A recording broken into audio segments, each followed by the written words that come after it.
Let's have a quick review of optimum receiver structure design and its theory. We considered a very simple model in which we have AWGN noise only present in the system, and there is no interference whatsoever from any multiple sources or let's say any other user communicating in the network. We don't consider that in this model. We just have single user communicating over this AWGN channel, the signal being received here that can have multiple possibilities from the transmitter side, and the kth signal being received here as a depiction is there in the slide. So we also considered different probabilities that are involved in this.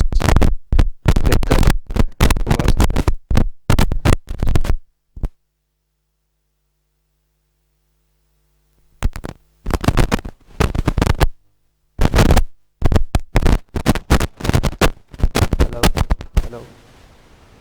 Please reconfirm आवाज आ रही है? All right. So अब मज़ीद कोई disturbance नहीं, ठीक है Wasim? All right. So we have this probability review. Without it, we would have not been able to understand the theory behind this maximum a posteriori detector, in which we have talked about the a posteriori probability of the received signal, right? And given the possibilities of the transmitted signal from sent, and उसमें से हमारा concept ये था कि we would like to take a decision in the favor of a signal class whose a posteriori probability is the maximum of all. तो ये criteria decision binary criteria से हम start हुए, and we extended this discussion for M-array signal classes as well, right? ये M-array signal classes का discussion on the basis of maximum a posteriori probability that the receiver is going to take the decision in the favor of signal class Sk only if this is the highest of all the possibilities, right? तो maximum a posteriori probability criteria यहाँ से इसका वो हुआ है, origin है, and इसी को फिर हमने आगे extend किया using the way we represent the signals using basis functions, वो हमने discussion की, and then फिर extend किया उसी चीज़ को आगे in the form of actual probability density function equations, and we simplified those equations to give you a very nice and simplified form जो हमने last lecture में, let me go through.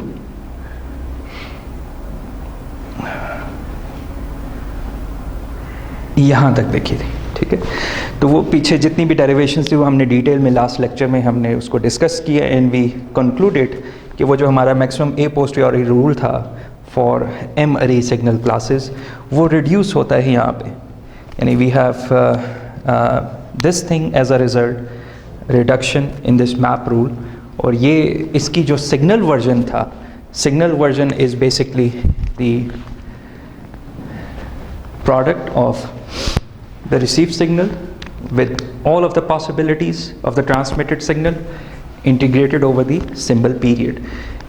इसकी different branches निकल आएंगी, right? Each of the branch covering explicit product against a particular signal class S of t. तो उसमें से zone सी वाली ब्रांच मैक्सिमम रिजल्ट देगी उस केथ सिग्नल क्लास की फेवर में डिसीजन ली जा रही होगी. That was the complete drawn out in the last lecture, and this is nothing but the correlator. अगर आप इसको एक्सप्रेस कर दें in the form of a system diagram, तो it becomes a correlation of received signal with the possibilities that exist from the transmitter end, and you are just correlating it. You are seeing the result of the correlation at t is equal to capital Ts, यानी by the end of the symbol period you are seeing and looking कि कौन सी वाली branch का maximum result आता है उस signal class की favour में. you are taking the decision, right? This decision can be wrong, ये wrong भी हो सकती है, and that particular event will belong to the error event which we are interested in the later part of this lecture. इसी की फिर extension हमने की in the form of a match filter. The same correlator as you have studied a couple of lectures before, कि correlator और match filter की analogous representation होती है, दो output at t is equal to capital Ts same होती है, right? So you can either have this kind of a representation in the block diagram or use multiplier and integrator to get a correlator block. दोनों का result same है. So ये match filter representation है and you have the same number of branches जिसमें आपके signals थे, right? This requirement can be reduced if we represent signals in the form of basis functions, and obviously we would like to do it ताकि match filter की जो complexity है उसको reduce किया जा सके. So ये हमने फिर last time again we discussed this block. तो हम यहीं से वही कोरिलेटर वाली इक्वेशन को एक्सप्रेस किया इन the form of basis function, और वहाँ से देखा कि भाई how you know depict this thing in the form of block diagram, कौन से फंक्शंस इन्वॉल्व हैं, मल्टीप्लायर, इंटीग्रेटर, कहाँ पे कौन सी चीज़ हो रही है, उसको हमने फिर ब्लॉक डायग्राम की फॉर्मेशन कर दी to get you a nice architecture that can be a generalized architecture for a receiver structure design, or it can decode any digital modulation scheme given कि आप उसको बता दें कि भाई कौन सी possibilities हैं SK of T from the transmitter end. It could be the baseband signal, right? It doesn't matter. हमारा analysis same, ये जो SK of T है transmitted form, ये modulated भी होती है, let's say passband modulated, फिर ये सारी चीज़ें डिज़ाइन हो जाएंगी. सेम रहेगा, block diagram will remain the same, right? ये चीज़ same. So we not, that's why हमने मॉड्यूलेशन स्कीम पहले नहीं पढ़ी, या ना करें. रिसीवर स्ट्रक्चर डिज़ाइन और एनालिसिस रिमेन द सेम, ठीक है. Later on we will include different modulation schemes, और स्कीम जब आ जाए तो फिर how this block diagram decode any or demodulate or recover the signal in the presence of any modulated scheme, ठीक है ना. तो उसको हम देखेंगे इंशाल्लाह. Last round conclude and this needs to be remembered. ये इतनी बार कि आपको ये याद ही हो जाएगी ब्लॉक डायग्राम कि कब हमने इंटीग्रेटर यूज़ करना है, कब समेशन करनी है और क्या हो रहा है. और इसी ब्लॉक डायग्राम की एक एग्जांपल अभी हम स्टार्ट करने लगे कि given a transmitted signal scenario तो हम इसको किस तरीके से लेके चल सकते हैं. बट बिफोर दैट इसकी ज़रा generalised expression in the form of match review replace हो गए, and each match filter is having an impulse response, ठीक है ना. तो जितनी ब्रांचेस बन गई जो कि हमने हमारा टारगेट था, we would like to reduce the complexity, represent कर लें. Basis functions are always less than और equivalent to the number of existing possibility. ये जो बेसिस कम बेस्ट के सिनेरियो में ऑफ कोर्स, तो फिर मैच फिल्टर की जो ब्रांचेस हैं वो रिड्यूस हो जाएंगी कंपेयर टू प्रीवियस सिनेरियो जिसमें उतनी ही चाहिए थी जितने आपकी एग्जिस्टिंग पॉसिबिलिटीज थी ट्रांसमीटर एंड से.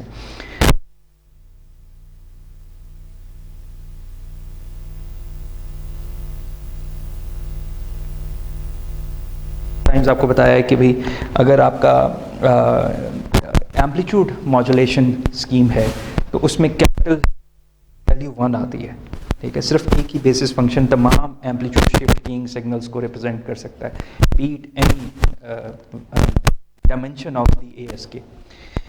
इसी तरीके से कैपिटल N की वैल्यू 2 हो जाती है अगर फेज मॉड्यूलेशन हो, phase shift keying, M-ary phase shift, be it any dimension of the phase shift keying, capital N की वैल्यू 2 हो जाती है. और कैपिटल N की वैल्यू M के ही इक्वलेंट रहती है worst case scenario for FSK सिग्नलिंग, ठीक है ना. वो उस केस में we can't reduce the match filter complexity. So let's now have a example. ये तो वो रिव्यू हो गया what we did last time, और अब हम एग्जांपल देखते हैं जिसको हमने कंटिन्यू करना है. हमने वही रिसीवर स्ट्रक्चर डिज़ाइन यूज़ करना है जो अभी हमने डिराइव किया है and we would like to see whether it is functional, whether it calculates, whether it supports our intuition जो हमने develop की हुई है for this example and scenario. इसमें scenario क्या है? Suppose we have capital M equivalent to 4 possible signal types to be sent from the transmitter end, or assume that 4 signals are represented using the 2 basis functions as shown in the constellation diagram. वो इस constellation diagram का reference दे रहा है कि you have say 2 basis functions phi1 of t and phi2 of t, एक x axis पे एक y axis पे assume कर लो, और उस पे उसने 4 signals को plot कर दिया s1, s3, s2, s4 energies या norms of energies की form में constellation diagram में represent किया। वो भी values उसने लिखी हुई है कि s1 component की 1 component की क्या value है, s12 component की क्या value है, कि उसकी projections की, contributions की, coefficients की वो mentioned है constellation diagram में नज़र आ रहा है, ठीक है। अच्छा, for example, what is s1 of t? Required to find out the signal s1 of t.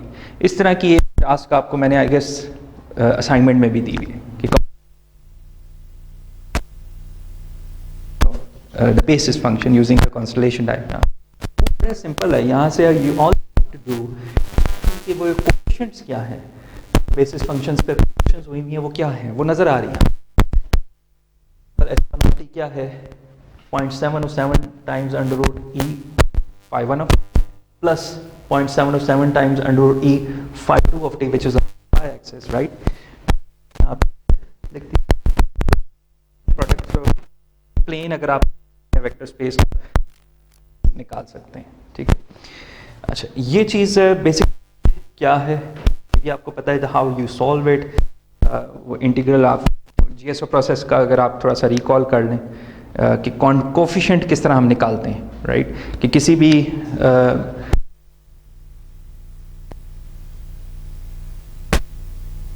Solve कर ये चीज है,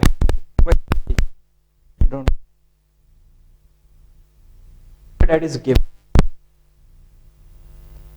Signals are represented using n equivalent to 2 basis functions as shown in this diagram, and assume the no ideal scenario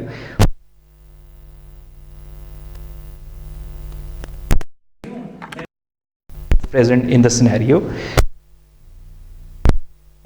and show how it takes decision assuming s1 sent. अब ये कह रहे हैं कि भाई आप वो MAP maximum a posteriori criteria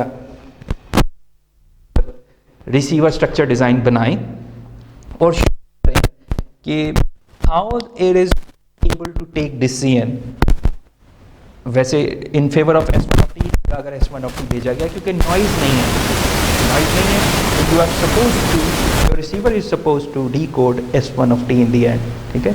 यानी उस रिसीवर में डिसीजन लेगा जो मैक्सिमम रिजल्ट करेगा, और s1 of t वाली जो क्लास वाली ब्रांच है उसका मैक्सिमम रिजल्ट आना चाहिए इस रिसीवर स्ट्रक्चर डिजाइन पे। तो इसी तरीके से काम करता है, this is what we have learned from the theory. Now we can prove it whether you get result, you are going to solve it and see क्या वो रिजल्ट देती है या नहीं देती।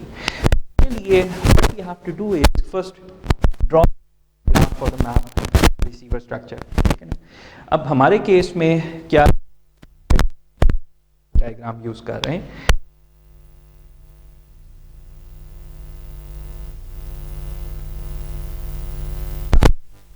Of match filter, right. तो capital N की value तो 2 है,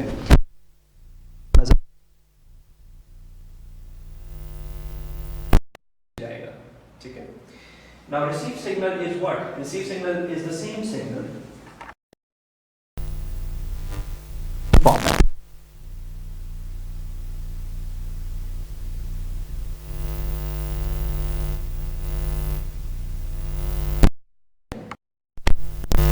Again,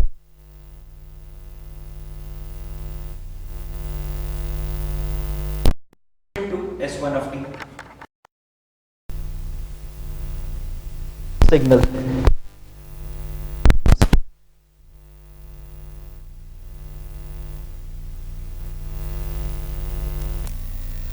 क्या ट्रीटमेंट हो,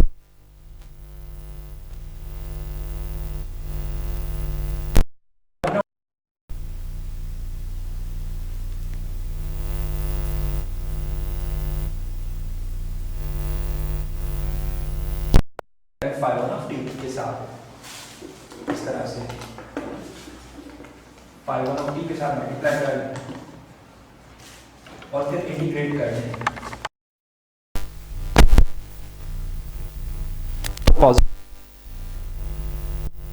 थ्योरी पढ़ा हुआ है कि अगर बेसिस फंक्शन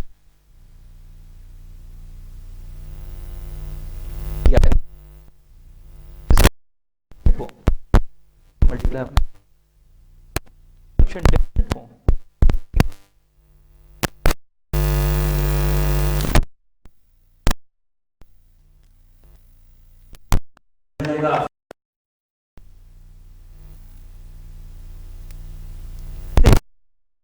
ब्रांच में गया है, यहाँ पे फाइव ऑफ टी के साथ मल्टीप्लिकेशन और इंटीग्रेशन है, तो पहला वाला रिजल्ट 0 आ गया और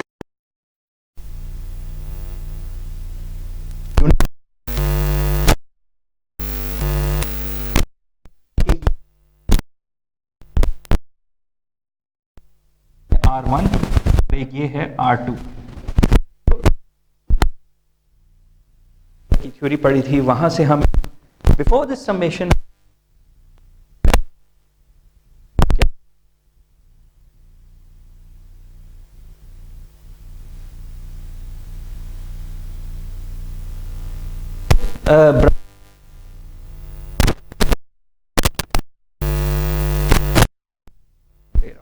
ठीक है ना। तो अब K, this summation needs to be opened, ठीक है। K की value so we will substitute the value of K starting from 1 till 4 for this summation, ठीक है ना, right।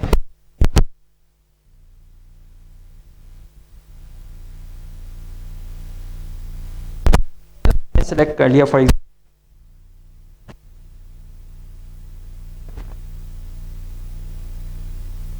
times S11, right? R1 which is what you have already calculated, shown you shortly before. S11 क्या है इस constellation में? हाँ, यानी जो वो कंपोनेंट जो सिग्नल क्लास S1 का है बेसिस फंक्शन 1 के साथ प्रोजेक्टेड है, ठीक है ना।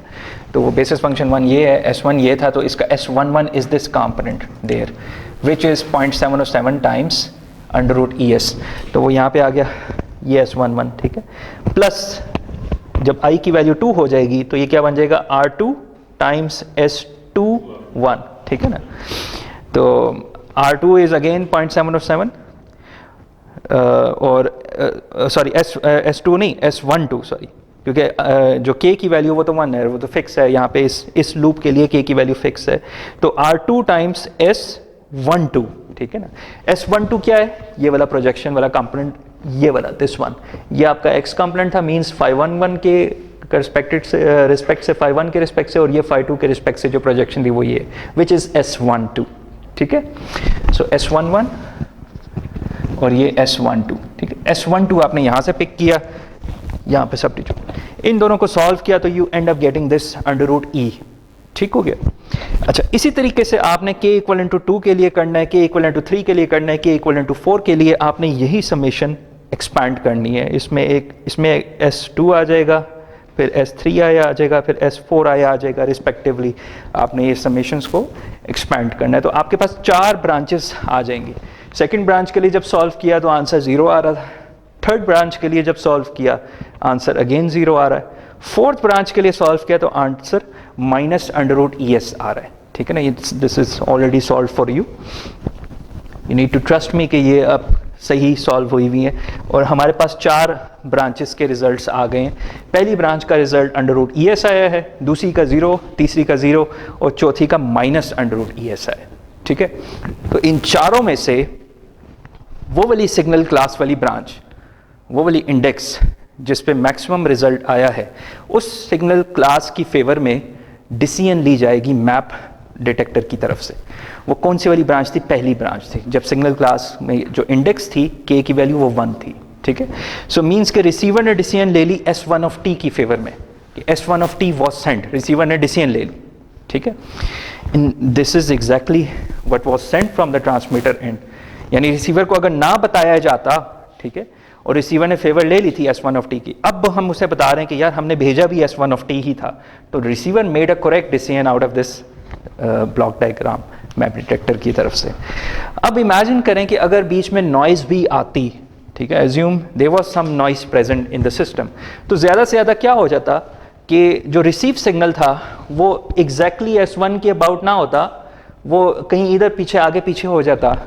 Let's say low noise was present और फर्स्ट क्वाड्रेंट में ही है अगर रिसीव सिग्नल, तो वो कहीं इधर उधर इसी फर्स्ट क्वाड्रेंट के में आपको नज़र आ रहा था रिसीव सिग्नल, और जो रिसीव वैल्यूज़ थी आपकी ये जो यहाँ पे आ रही हैं 0.7 और 7 टाइम्स √ES, वो एग्जैक्टली ये ना होती, इसमें थोड़ा सा डेविएशन हो जाती 0.7 और 7 के अराउंड, ठीक है, कोई आगे पीछे एम्पलीट्यूड्स की वजह की वैल्यूज़ आ जाती नॉइज़ की वजह से, ठीक है, और वो जब मल्टीप्लाई होती तो आपको एग्जैक्टली यहाँ पे √ES ना मिलता, सम पॉजिटिव क्वांटिटी ही मिलती बट क्लोजर टू √ES मिलती, नॉट एग्जैक्टली √ES, ठीक है ना। इसी तरीके से ये जो नेक्स्ट 2 ब्रांचेस हैं उसमें एग्जैक्टली जीरो ना मिलता आपको, सम पॉजिटिव क्वांटिटी मिलती अराउंड जीरो, इधर भी some positive quantity around zero, यहाँ पे some negative quantity around -√ES मिल रही होती, बट अगेन रिसीवर किसकी फेवर में ले रहा होता डिसीजन? पहली ब्रांच की फेवर में, क्योंकि वो रिलेटिवली इन तमाम ब्रांचेस से बिगर रिजल्ट दे रहा होता, ठीक है। So in the presence of noise it was highly likely, low noise, in the presence of low noise it was highly likely कि रिसीवर इसी सिग्नल क्लास की फेवर में डिसीजन ले रहा होता, या let me rephrase it, in the presence of noise such that the received signal remains in this quadrant, ठीक है ना, पहले quadrant में, तो in all of those scenarios the receiver would have taken the decision in the favor of signal class S1, ठीक है ना, क्योंकि वो first quadrant में ही received signal को रख रहा था। अगर let's say received signal कहीं इस quadrant में आ जाता तो फिर पहली ब्रांच की तरफ से जो रिजल्ट था वो मैक्सिमम ना आता। दिस इज दैट सिनेरियो जिसमें रिसीवर रॉन्ग डिसीजन लेगा, ठीक है ना। मैं आहिस्ता आहिस्ता एरर की तरफ आ रहा हूँ कि लेट्स से कि नॉइज़ इतनी ज़्यादा थी कि उसने इसके जो कंपोनेंट था phi1 वाला प्रोजेक्टेड वो इधर रखने की बजाय इधर ले आया, लेफ्ट हैंड साइड पे ले आया, ठीक है ना, नेगेटिव साइड पे ले आया, तो सच डैट कि आपका जो रिसीव सिग्नल था वो इस क्वाड्रेंट में आ गया। अब जब आप दोबारा इस प्रोसेस से गुजरेंगे तो you won't get the maximum in the first branch, आपको इस ब्रांच में मैक्सिमम नहीं मिलेगा, ठीक है ना, किसी और ब्रांच में मैक्सिमम मिलेगा, S3 में मैक्सिमम मिलेगा, जो थर्ड ब्रांच थी उसमें मैक्सिमम मिल रहा होगा। रिसीवर डिसीजन ले लेगा S3 की फेवर में, लेकिन भेजा क्या था? S1। तो that is that event which belongs to the error event, ठीक है।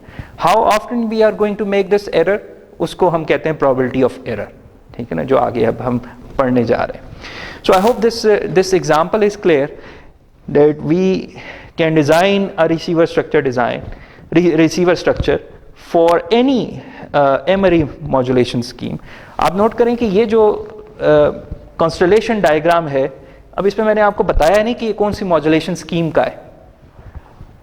This is basically QPSK, ठीक है ना, quadrature phase shift keying, कि अभी हमने पढ़ा नहीं है वो, लेकिन just constellation diagram मैंने आपको उसकी बताई है, and you are able to design the receiver structure for this QPSK, ठीक है। तो QPSK का भी इसी तरीके से constellation diagram बनेगी, ठीक है। So as long as you can narrow down your problem in this form, कि constellation diagram की फॉर्म में बना लें, फिर आगे एरर एनालिसिस या रिसीवर स्ट्रक्चर डिज़ाइन बड़ा वो फिक्स रहता है, सिंपल रहता है, ठीक है। तो ये चीज़ बस आपने नोट करनी कि ये क्या बनेगी। डिफरेंट मॉड्यूलेशन स्कीम ज़्यादा से ज़्यादा क्या कर रही होंगी, इस कॉन्स्टलेशन डायग्राम को वेरी कर रही होंगी। अगर लेट्स से एम्पलीट्यूड मॉड्यूलेशन है तो आपको ये phi2 नज़र आएगा ही नहीं, लाइक आई सेड उसमें सिर्फ phi1 है, एक ही बेसिस फंक्शन यूज़ हो रहा है, तो आपको एक ही एक्सिस के ऊपर तमाम सिग्नल पॉइंट्स और एलिमेंट्स नज़र आएंगे, S1 S2 S3 एक ही एक्सिस पे नज़र आएंगे, तो कॉन्स्टलेशन डायग्राम वेरी कर जाएगी। And given that constellation diagram you are going to use the same method ठीक है, उसमें सिर्फ एक ही ब्रांच होगी, बाकी ब्रांचेस होंगी ही नहीं, एक ही ब्रांच होगी phi 1 के अगेंस्ट। बट यहाँ पे उतनी पॉसिबिलिटीज़ निकल रही होंगी जो चेक करने वाली होंगी जितने आपके सिग्नल के पॉसिबल पॉइंट्स होंगे, हर एक की ब्रांच का रिजल्ट कंप्यूट हो रहा होगा इस समेशन से, और उसमें से उस ब्रांच की फेवर में डिसीजन ली जा रही होगी जो जिसकी इंडेक्स मैक्सिमाइज कर रही होगी रिजल्ट को। ठीक हो गया? So the same process will be repeated for any modulation और signal constellation type. Now let's see what are the different generalized block diagrams for different scenarios. अब ये क्या है कि this is a maximum likelihood detector, equally likely signals but unequal energy signals. यानी वो ये कह रहा है कि पहले तो आपने ये अज्यूम किया था कि यहाँ पे we have a equal energy signal and we have a equally likely signal. जब equally likely और equal energy signal हो जाता है तो ये दोनों चीज़ें constant बन जाती हैं और जो maximization वाला रूल है उससे ये बाहर निकल जाती हैं। ठीक है, अगर मैं ये कहूँ कि we have a equally likely signal तो ये तो constant रहेगा, probabilities constant हो जाए। And if I say कि we don't have a equal energy scenario, we may have unequal energies, तो ये चीज़ constant नहीं रहेगी। ठीक है ना, तो फिर ये जो मैक्सिमाइजेशन रूल है इसमें ये वाली टर्म तो बाहर आ जाएगी लेकिन ये इनसाइड ही रहेगी। ठीक है ना, right. So what you need to do extra is that कि कोरिलेटर या मैच फिल्टर तो आप बनाएं, लेकिन उसके रिजल्ट के बाद before taking the decision you need to subtract the energies out of this product as well. ठीक है ना, ये एनर्जीज इस फर्स्ट टर्म में से सब्ट्रैक्ट करनी होंगी ब्लॉक डायग्राम में। So all you need to insert there is a subtractor block that subtracts the relevant energies out of each branch। ठीक है ना, तो वो आपको इस डायग्राम में नजर आ रही होगी।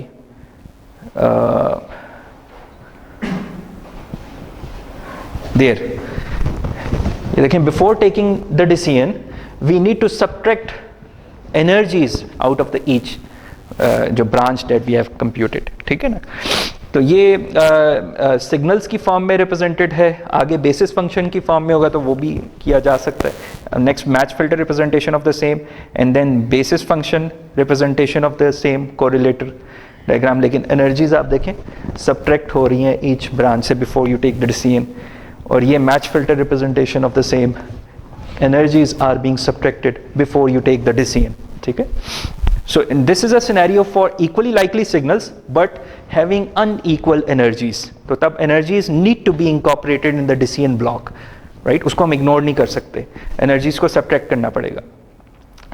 So in general if we have different energies and different probabilities, तो हमारे पास जो decision rule था उसमें ये probabilities वाला term भी आ जाएगी और एनर्जीज वाली टर्म भी आ जाएगी। And before we take the decision in the favour of any signal class हमें ये दो चीज़ों को सब्ट्रैक्ट और ऐड करना होगा डिपेंडिंग अपॉन कि इनकी वैल्यूज़ क्या आ रही हैं। ठीक है, तो decision rule will have this, इसको हम कह रहे हैं बी ऑफ के, यानी ये जो भी इसका रिजल्ट आ रहा है, एक, दो और तीन चीज़ों का समेशन का जो भी रिजल्ट आ रहा है उसको हम कह रहे हैं बी के। तो बी के को की वैल्यू को देख के उस सिग्नल क्लास के की फेवर में डिसीजन ली जा रही होगी जो आपको मैक्सिमम बी के रिजल्ट का रहा होगा। ठीक है, रिमेंबर दिस डायग्राम, ये जनरलाइज्ड डायग्राम है। दिस वन इसी की match filter representation, basis function representation of the same and match filter representation of the same. ठीक है ना, तो ये कुछ डायग्राम्स मैंने लास्ट टाइम भी शेयर की थी स्लाइड्स में, ताकि आप इसको फारिग टाइम में देखते रहें। और समरी हमारी ये है अभी तक कि let's read it out and absorb it. Digital modulation schemes are represented by finite energy waveforms S1 से लेके Sm of t तक। ठीक है, we are not saying कि वो modulated हैं या unmodulated हैं, digital waveforms हैं। It could be modulated, it could be baseband signal, ठीक है ना, unmodulated signal। बट उनकी रिप्रेजेंटेशन जनरलाइज हम कह रहे हैं कि S1 से Sm of t तक है। There exist orthonormal basis functions phi k for k 1 to n with n less than or equal to m, where n is the signal space dimension. Fine. Yani given this signal set, we can come up with this set of signals, basis functions, and इनकी जो number है that is less than equivalent to this number, ठीक है ना, यानी this set is a subset of that set, ठीक है ना, सबसेट तो नहीं कहना चाहिए exactly, in terms of length में कह रहा हूँ सबसेट है, यानी उससे लेस देन इक्वलेंट टू है, ठीक है ना।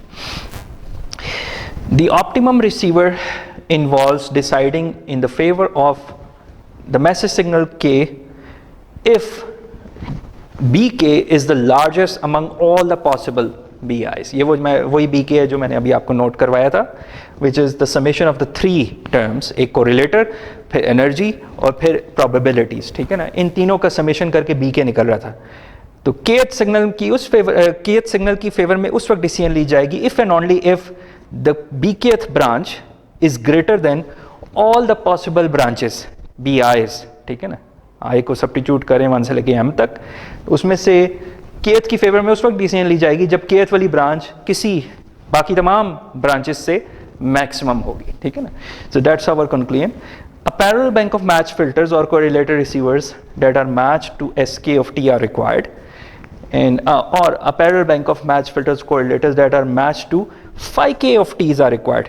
ये जो निचली वाली रिप्रेजेंटेशन अगर आप कर लें तो मैच फिल्टर की कम्प्लेक्सिटी रिड्यूस हो जाएगी, क्योंकि आपने बेसिस फंक्शंस की फॉर्म में रिसीवर स्ट्रक्चर डिज़ाइन को बना लिया, and this is what we actually did, ठीक है ना, इसको अचीव हमने किया है। We are going to represent the receiver structure design like this, generalize receiver structure design for M-ary communication signal, ठीक है।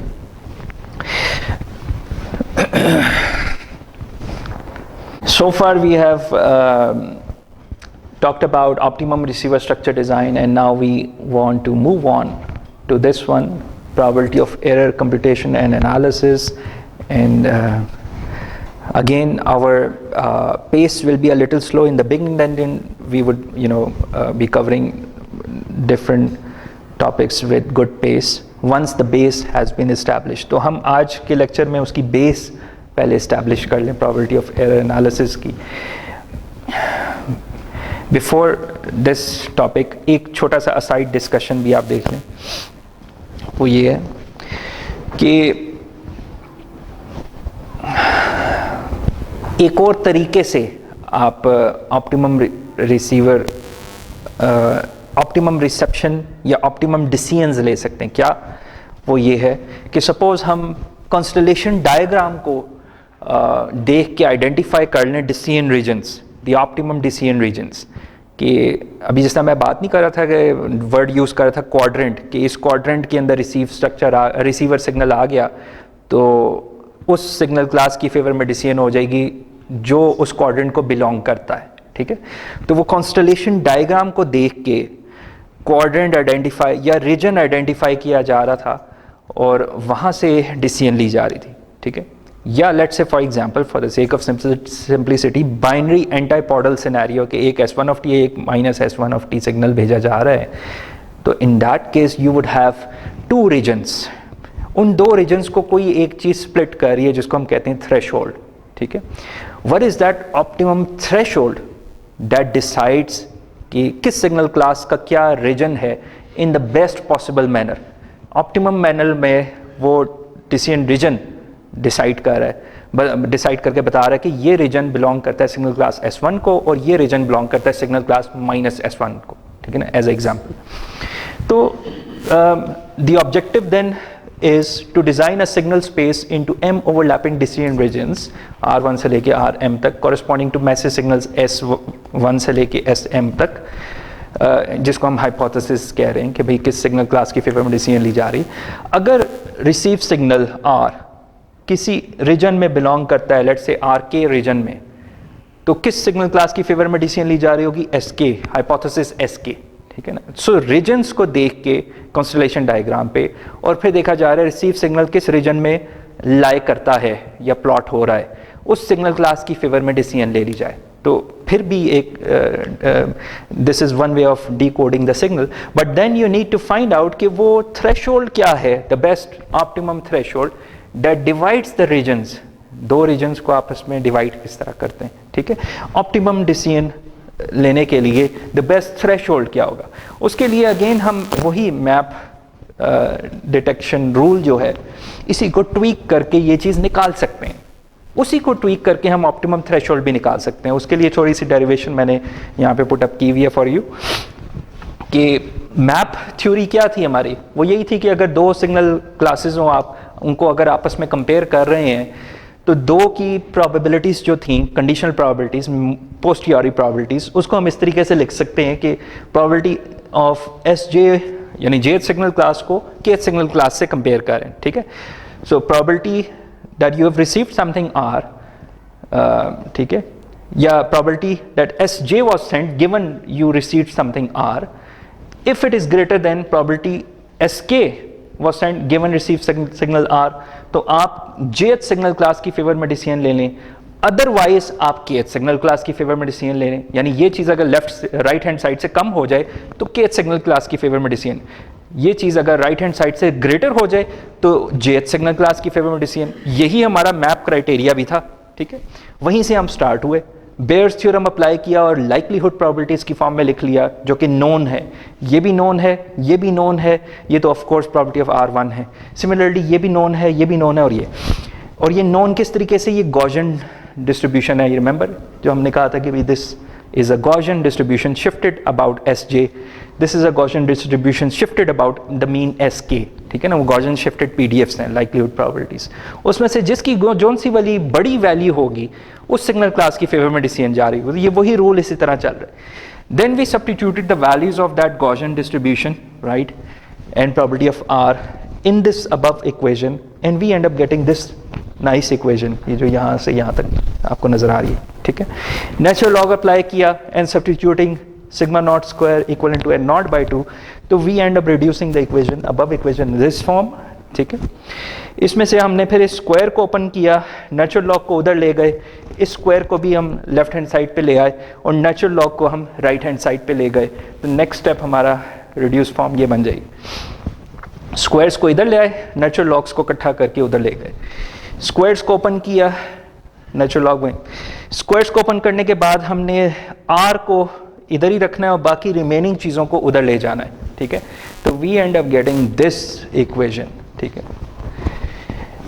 R को हमने लेफ्ट हैंड साइड पे ही रखा पिछले स्टेप में और रिमेनिंग टर्म्स को हम राइट हैंड साइड ले गए। तो एक जनरलाइज टर्म हमारे पास राइट हैंड साइड पे निकल आई है, ये थ्रेशोल्ड है बेसिकली, यानी R एक सर्टेन थ्रेशोल्ड से, राइट हैंड साइड वाली चीज़ थ्रेशोल्ड है, R एक सर्टेन थ्रेशोल्ड से अगर बड़ा हो जाए तो हाइपोथेसिस HJ की फेवर में डिसीजन, R अगर इस थ्रेशोल्ड से लेस हो जाए तो हाइपोथेसिस HK की फेवर में डिसीजन। तो अब हम वो उस थ्रेशोल्ड को देख के कि भाई वो उस रीजन, क्योंकि वो थ्रेशोल्ड उस रीजन को डिफाइन कर रहा है कि अगर मेरा जो रिसीव सिग्नल है उस थ्रेशोल्ड से ग्रेटर हो जाए तो मैं उस रीजन में फॉल कर रहा हूँ, अगर लेस हो जाए तो मैं इस रीजन में फॉल कर रहा हूँ, समथिंग लाइक दैट, ठीक है ना। इसकी इलस्ट्रेशन है।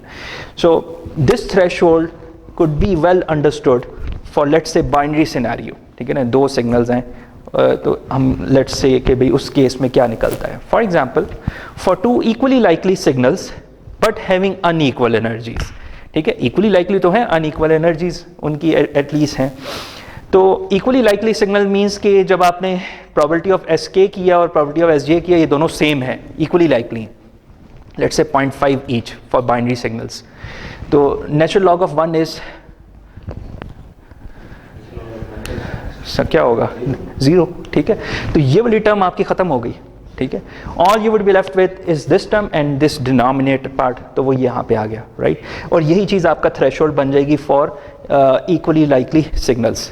अब आगे चलते हैं, इसी को आगे एक्सटेंड करते हैं। Suppose J and K are equal energy opposite signals, या वो बाइनरी एंटाइपोडल आ गया कि एक आपका S1 है तो दूसरा आपका एग्जैक्टली उसके ऑपोजिट सिग्नल है, दोनों की एनर्जीज एक दूसरे के ऑपोजिट हैं, ठीक है। यानी S1 of T is minus या S2 ऑफ T, और इन अदर वर्ड्स इसकी जो नॉर्म है वो इसके माइनस अंडर रूट नॉर्म के इक्वलेंट है, ठीक है, माइनस नॉर्म ऑफ एनर्जी के इक्वलेंट है। अच्छा, इफ दिस इज ट्रू तो तब आपके पास थ्रेशोल्ड क्या बनता है वो अब देखते हैं, ठीक है। Suppose J and K are equal energy opposite antipodal signals but with unequal probabilities. तो अब हम सब्स्टिट्यूट करें अगर ये एनर्जीज की वैल्यूज, यानी इस तरीके से दोनों की एनर्जी सेम है, राइट, बट ऑब्वियसली ऑपोजिट है इन नॉर्म्स। तो जब ये सब्स्टिट्यूट करें इस इक्वेशन में तो we end up reducing the form in this form, यही इसी के ऊपर हमने ये वैल्यू सब्स्टिट्यूट करनी है कि एक की एनर्जी दूसरे के माइनस के इक्वलेंट है, तो नीचे 4 बन जाएगा, ये 2 times 2 of under root E S, तो ये 4 बन जाएगा। ऊपर वाली जो चीज़ है ये ख़त्म हो जाएगी, राइट? नहीं, ऐड अप हो जाएगी, इज़न्ट इट? ये क्या हुआ ये? जीरो हो रहा है सर, जीरो के एक एडिशन हो रही है और दूसरी सब्ट्रैक्शन हो रही है, तो ये ख़त्म हो जाएगा, ये ख़त्म हो जाएगा, ये रह जाएगा, इज़न्ट इट? हाँ, यही चीज़ रहेगी, ये नेचुरल लॉग ऑफ दिस, और डिनोमिनेटर रह जाएगा 4 times under root E S. तो you will end up getting this nice representation for antipodal signals. और अगर ये इक्वली लाइकली भी हो जाएं तो फिर ये क्या हो जाएगा, अगेन ये चीज़ जीरो होने की वजह से ये पूरी राइट हैंड साइड क्या हो जाएगी, जीरो हो जाएगी। यानी अगर मैं इसको कह दूं कि this is equally energy and equally likely as well, ठीक है ना, opposite energy but equally likely as well, तो इन दैट केस ये अगेन नेचुरल लॉग, अगर इस पूरे बॉक्स में देखें ये वाली चीज़ जीरो, जब जीरो हो जाएगी तो zero time something constant is zero, और राइट हैंड साइड के ऊपर आपके पास सिर्फ ये रह जाएगा, जीरो रह जाएगा। तो एंटाइपोडल मीन्स कि एक सिग्नल दूसरे के एंटी है, एक S1 ऑफ t है, तो S2 of t is basically minus S1 of t, ठीक है ना। यानी कॉन्स्टलेशन डायग्राम पे एक सिग्नल अगर इधर है तो दूसरा सिग्नल S2 ऑफ t बिल्कुल इसके ऑपोजिट है, ये माइनस अंडर रूट ई है और ये पॉजिटिव अंडर रूट ई है, तो ये एंटाइपोडल है। बीच में थ्रेशोल्ड है गामा, ठीक है, वो थ्रेशोल्ड क्या है, जीरो, ठीक है। वाइट बॉक्स इस्तेमाल कर लो, सॉरी स्क्रीन में भी राइट हो सकता है, हाँ ये स्मार्ट स्क्रीन है। क्यों वसीम? चलो ठीक है, मैं अभी लेट्स कीप थिंग्स सिंपल, मैं बोर्ड यूज़ कर लेता, कोई इशू नहीं है, ठीक है। अभी ना कीजिएगा, चेंज ना कीजिएगा प्लीज़, मैं बोर्ड यूज़ कर लूँगा, डोंट वरी। सर इस जो लास्ट सिनेरियो है एंटीपोडल और ये ऑपोजिट सिग्नल्स, इनमें डिफरेंस क्या है? एंटाइपोडल और सेम एंटाइपोडल और equal energy opposite signal same है। इन दोनों में डिफरेंस सिर्फ वो इसका है कि ये ऊपर वाला अनइक्वल प्रोबेबिलिटीज़ के साथ था, नीचे वाला इक्वली लाइकली प्रोबेबिलिटीज़ के साथ है, ठीक है। ये मे बी सेम क्वाड्रेंट में होगा, अनइक्वल प्रोबेबिलिटीज़ की वजह से थ्रेशोल्ड चेंज हो सकता है। आप नोट करें, अगर प्रोबेबिलिटी सेम होती है, बेस्ट केस हम इस तरह से देख रहे थे कि what if probabilities are same, 1 के आने की और -1 के आने की सेम प्रोबेबिलिटीज़ हैं, 0.5 ईच, तो फिर तो थ्रेशोल्ड क्या बन रहा है, जीरो, कि जीरो के इस तरफ S1 ऑफ t है, जीरो के इस तरफ S2 ऑफ t है, बिल्कुल उसके मिडिल में थ्रेशोल्ड बैठा हुआ है जीरो। आप कह रहे हैं कि भाई सर प्रोबेबिलिटीज सपोज करें सेम नहीं है, अनइक्वल है, अनइक्वल है तो हम वापस इधर आ जाएंगे, ठीक है ना। तो वो जो प्रोबेबिलिटीज की कोई ना कोई वैल्यू अब निकलेगी, ठीक है ना, एक की 0.2 समथिंग है, दूसरे की 0.8 समथिंग है, राइट। तो इस रिजल्ट की वैल्यू फिर जीरो नहीं है, कुछ सम वैल्यू होगी, और एज अ रिजल्ट ये जो थ्रेशोल्ड बनेगा वो जीरो नहीं बनेगा, यानी फिर वो shifted towards one of the signal classes हो रहा होगा, एग्जैक्टली जीरो पे नहीं होगा, कहीं टिल्टेड होगा टुवर्ड्स, बायस्ड होगा towards one of the signal classes, क्योंकि उस सिग्नल क्लास के आने की अकरेंस ज़्यादा थी तो वो उस तरफ बायस्ड हो जाएगा, ठीक है ना, थ्रेशोल्ड जीरो पे नहीं रहेगा। तो ये जो जनरलाइज एक्सप्रेशन है, इसीलिए हमने ड्राइव किया था कि भाई हर बारी थ्रेशोल्ड जीरो नहीं आएगा, अगर अनइक्वल प्रोबेबिलिटीज़ हैं तो फिर वो उस सिग्नल क्लास की फेवर में डिसीजन लेगा जो ज़्यादा लाइकली है, ज़्यादा मरतबा भेजे गया, तो रिसीवर भी आपका उस तरफ बायस रहेगा, ठीक है। अगर इक्वली लाइकली हैं ऑपोजिट एनर्जी सिग्नल तो फिर थ्रेशोल्ड आपका एग्जैक्टली मिडल में है, जीरो में, ठीक हो गया। तो ये थोड़ा सा डिस्कशन था कि how do you compute the optimum threshold between the two signals, a side discussion. Now let's move on to this probability of error, कि भाई how do we compute it, ठीक है। Let's give some time to it and see how the things are there. And this is a very illustrative treatment of probability of error, ठीक है ना, should be understood nicely. हम क्या assumptions इसमें make कर रहे हैं कि please note that the variable z used here in this analysis is equivalent to the variable r that was used earlier. हमने पहले यही किया था ना, receive signal r, ठीक है ना, यूज़ किया हुआ था। इस आगे जो स्लाइड्स में जो चीज़ें हैं ना वो z यूज़ किया हुआ है, तो z और r दोनों सेम है, ठीक है ना, unless I tell you कि ये क्या है, different है। Both are test statistics or sample points after t equivalent to ts. यानी अब हम वो मैच फिल्टर से आगे या कोरिलेटर से आगे चले गए और t equal to capital ts पे पहुंच गए, ठीक है। अब उसके आगे हम देख रहे हैं कि ये जो likelihood probability of z given s0 और probability of z given s1 for example दो सिग्नल्स के सिनेरियो में वो क्या है, how do they overlap with each other in terms of probability distribution functions, और बीच में एक डिसीजन रीजन भी है, डिसीजन थ्रेशोल्ड भी है जो स्प्लिट कर रहा है between the two decision regions, ठीक है, कि अगर सिग्नल क्लास लेट से उस रीजन में है तो फिर रिसीव सिग्नल उस रीजन में है तो उस सिग्नल क्लास की फेवर में, और अगर थ्रेशोल्ड के इस तरफ है तो एज एग्जांपल मैं बता रहा हूँ कि इस तरीके से डिसीजंस हो रही हैं। बट मैप डिटेक्टर क्या कहता है, वो कहता है कि यार मैं तो लाइक्लीहुड प्रोबेबिलिटीज़ को देखूंगा, जिसकी लाइक्लीहुड प्रोबेबिलिटी का वैल्यू बड़ा है उस सिग्नल क्लास की फेवर में मैंने डिसीजन लेनी है, इररिस्पेक्टिव ऑफ एनीथिंग, ठीक है ना, उसने सिर्फ ये देखना है, ठीक है। अच्छा, अब एक सिनेरियो देख लेते हैं। फॉर एग्जाम्पल मेरा रिसीव सिग्नल जो है वो इधर कहीं लाई कर रहा है, ठीक है, गामा नॉट से इस तरफ, ठीक है। In the presence of noise receive signal comes out to be located here somewhere there. अब इस रीजन में जो गामा नॉट से पीछे है, ठीक है ना, उसमें आप बताएं कि जो ये ब्लू वाला कर्व है इसकी वैल्यू ज़्यादा है या रेड वाले कर्व की ज़्यादा है? ऑफ कोर्स ब्लू के कर्व की ज़्यादा है, यानी लाइक्लीहुड प्रोबेबिलिटी इस पीडीएफ की probability at that point is greater then the PDF value at that point, ठीक है ना। रेड की वैल्यू कम है, ब्लू की वैल्यू ज़्यादा है, तो डिसीजन किसके फेवर में जा रही होगी? रिसीवर की तरफ से एस नॉट की फेवर में, ठीक है ना, सिग्नल क्लास एस नॉट की फेवर में, right. And what if I tell you कि I Saint that signal S1 भेजा था ट्रांसमीटर एंड से, तो receiver took a wrong decision, ठीक है ना, उसने S0 की फेवर में डिसीजन ले ली बट भेजा S1 गया था फ्रॉम ट्रांसमीटर एंड, ये प्रोबेबिलिटी ऑफ एरर का इवेंट है, ठीक है। अच्छा, इस तरह के सिर्फ एक इवेंट तो नहीं है, इस तरह के बेतहाशा इवेंट्स हो सकते हैं। All the events starting from this minus infinity tail of this red region, ठीक है, माइनस इन्फिनिटी से लेके गामा नॉट तक वो तमाम वैल्यूज हैं उस रेंज की जिसमें रेड पीडीएफ स्मॉल होगी कंपेयर टू ब्लू पीडीएफ, यही होगी। तो वो सारे के सारे इवेंट्स जो हैं माइनस इन्फिनिटी से गामा नॉट वाले, वो बिलोंग करते हैं एरर इवेंट को, ठीक है। और कौन सा वाला एरर इवेंट? जिसमें भेजा S1 गया था लेकिन फेवर डिसीजन ली जा रही है इसकी फेवर में, ठीक है ना। इस सिनेरियो को अगेन ऑपोजिट कर लो कि भेजा S0 था और डिसीजन ली जा रही है S1 की फेवर में, तो फिर कौन से डिसीजन रीजन्स हो जाएंगे? गामा नॉट से लेके पॉजिटिव इन्फिनिटी तक तमाम area under the curve blue line के, ये किसको बिलोंग करते हैं? उस एरर इवेंट को कि भेजा आपने ब्लू था लेकिन डिसीजन ले जा रही है S1 की फेवर में, ठीक है ना। तो ये दो पॉसिबिलिटीज हैं एरर इवेंट्स की, एरियाज हैं, एरियाज हैं, दो पॉसिबल एरियाज हैं एरर इवेंट्स के। अगर आप इन दोनों को एडअप कर लें, एवरेज आउट कर लें, एडअप एंड एवरेज आउट कर लें, तो आपके पास एवरेज एरर प्रोबेबिलिटी आ जाएगी, which is what we are interested in to find out what is the average bit error rate in the system, ठीक है ना, in the presence of noise। इस चीज़ के लिए we are going to illustratively treat this example and then of course हम इसको mathematically tweak करेंगे next slide में कि भाई किस तरह से ये compute होते हैं area under the curves, ठीक है। and remember we are talking about Gaussian PDFs, ठीक है ना, Gaussian likelihood probabilities, Gaussian PDFs के areas को integrate करने की बात कर रहे हैं, ठीक है। तो मीन्स कि we need to somehow compute the exponentials, ठीक है ना। गॉसियन पीडीएफ एक्सपोनेंशियल की फॉर्म में रिप्रेजेंटेड है, ठीक है, आइदर शिफ्टेड एट A0 और शिफ्टेड एट A1, ठीक है।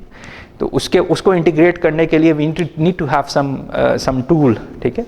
तो इट टर्न्स आउट के गॉसियन पीडीएफ्स को कि जब एरियाज इंटीग्रेट होते हैं तो हम क्लोज फॉर्म में उसको करते हैं using Q tables. Q tables available हैं जो इन एरियाज को कंप्यूट करते हैं, ठीक है।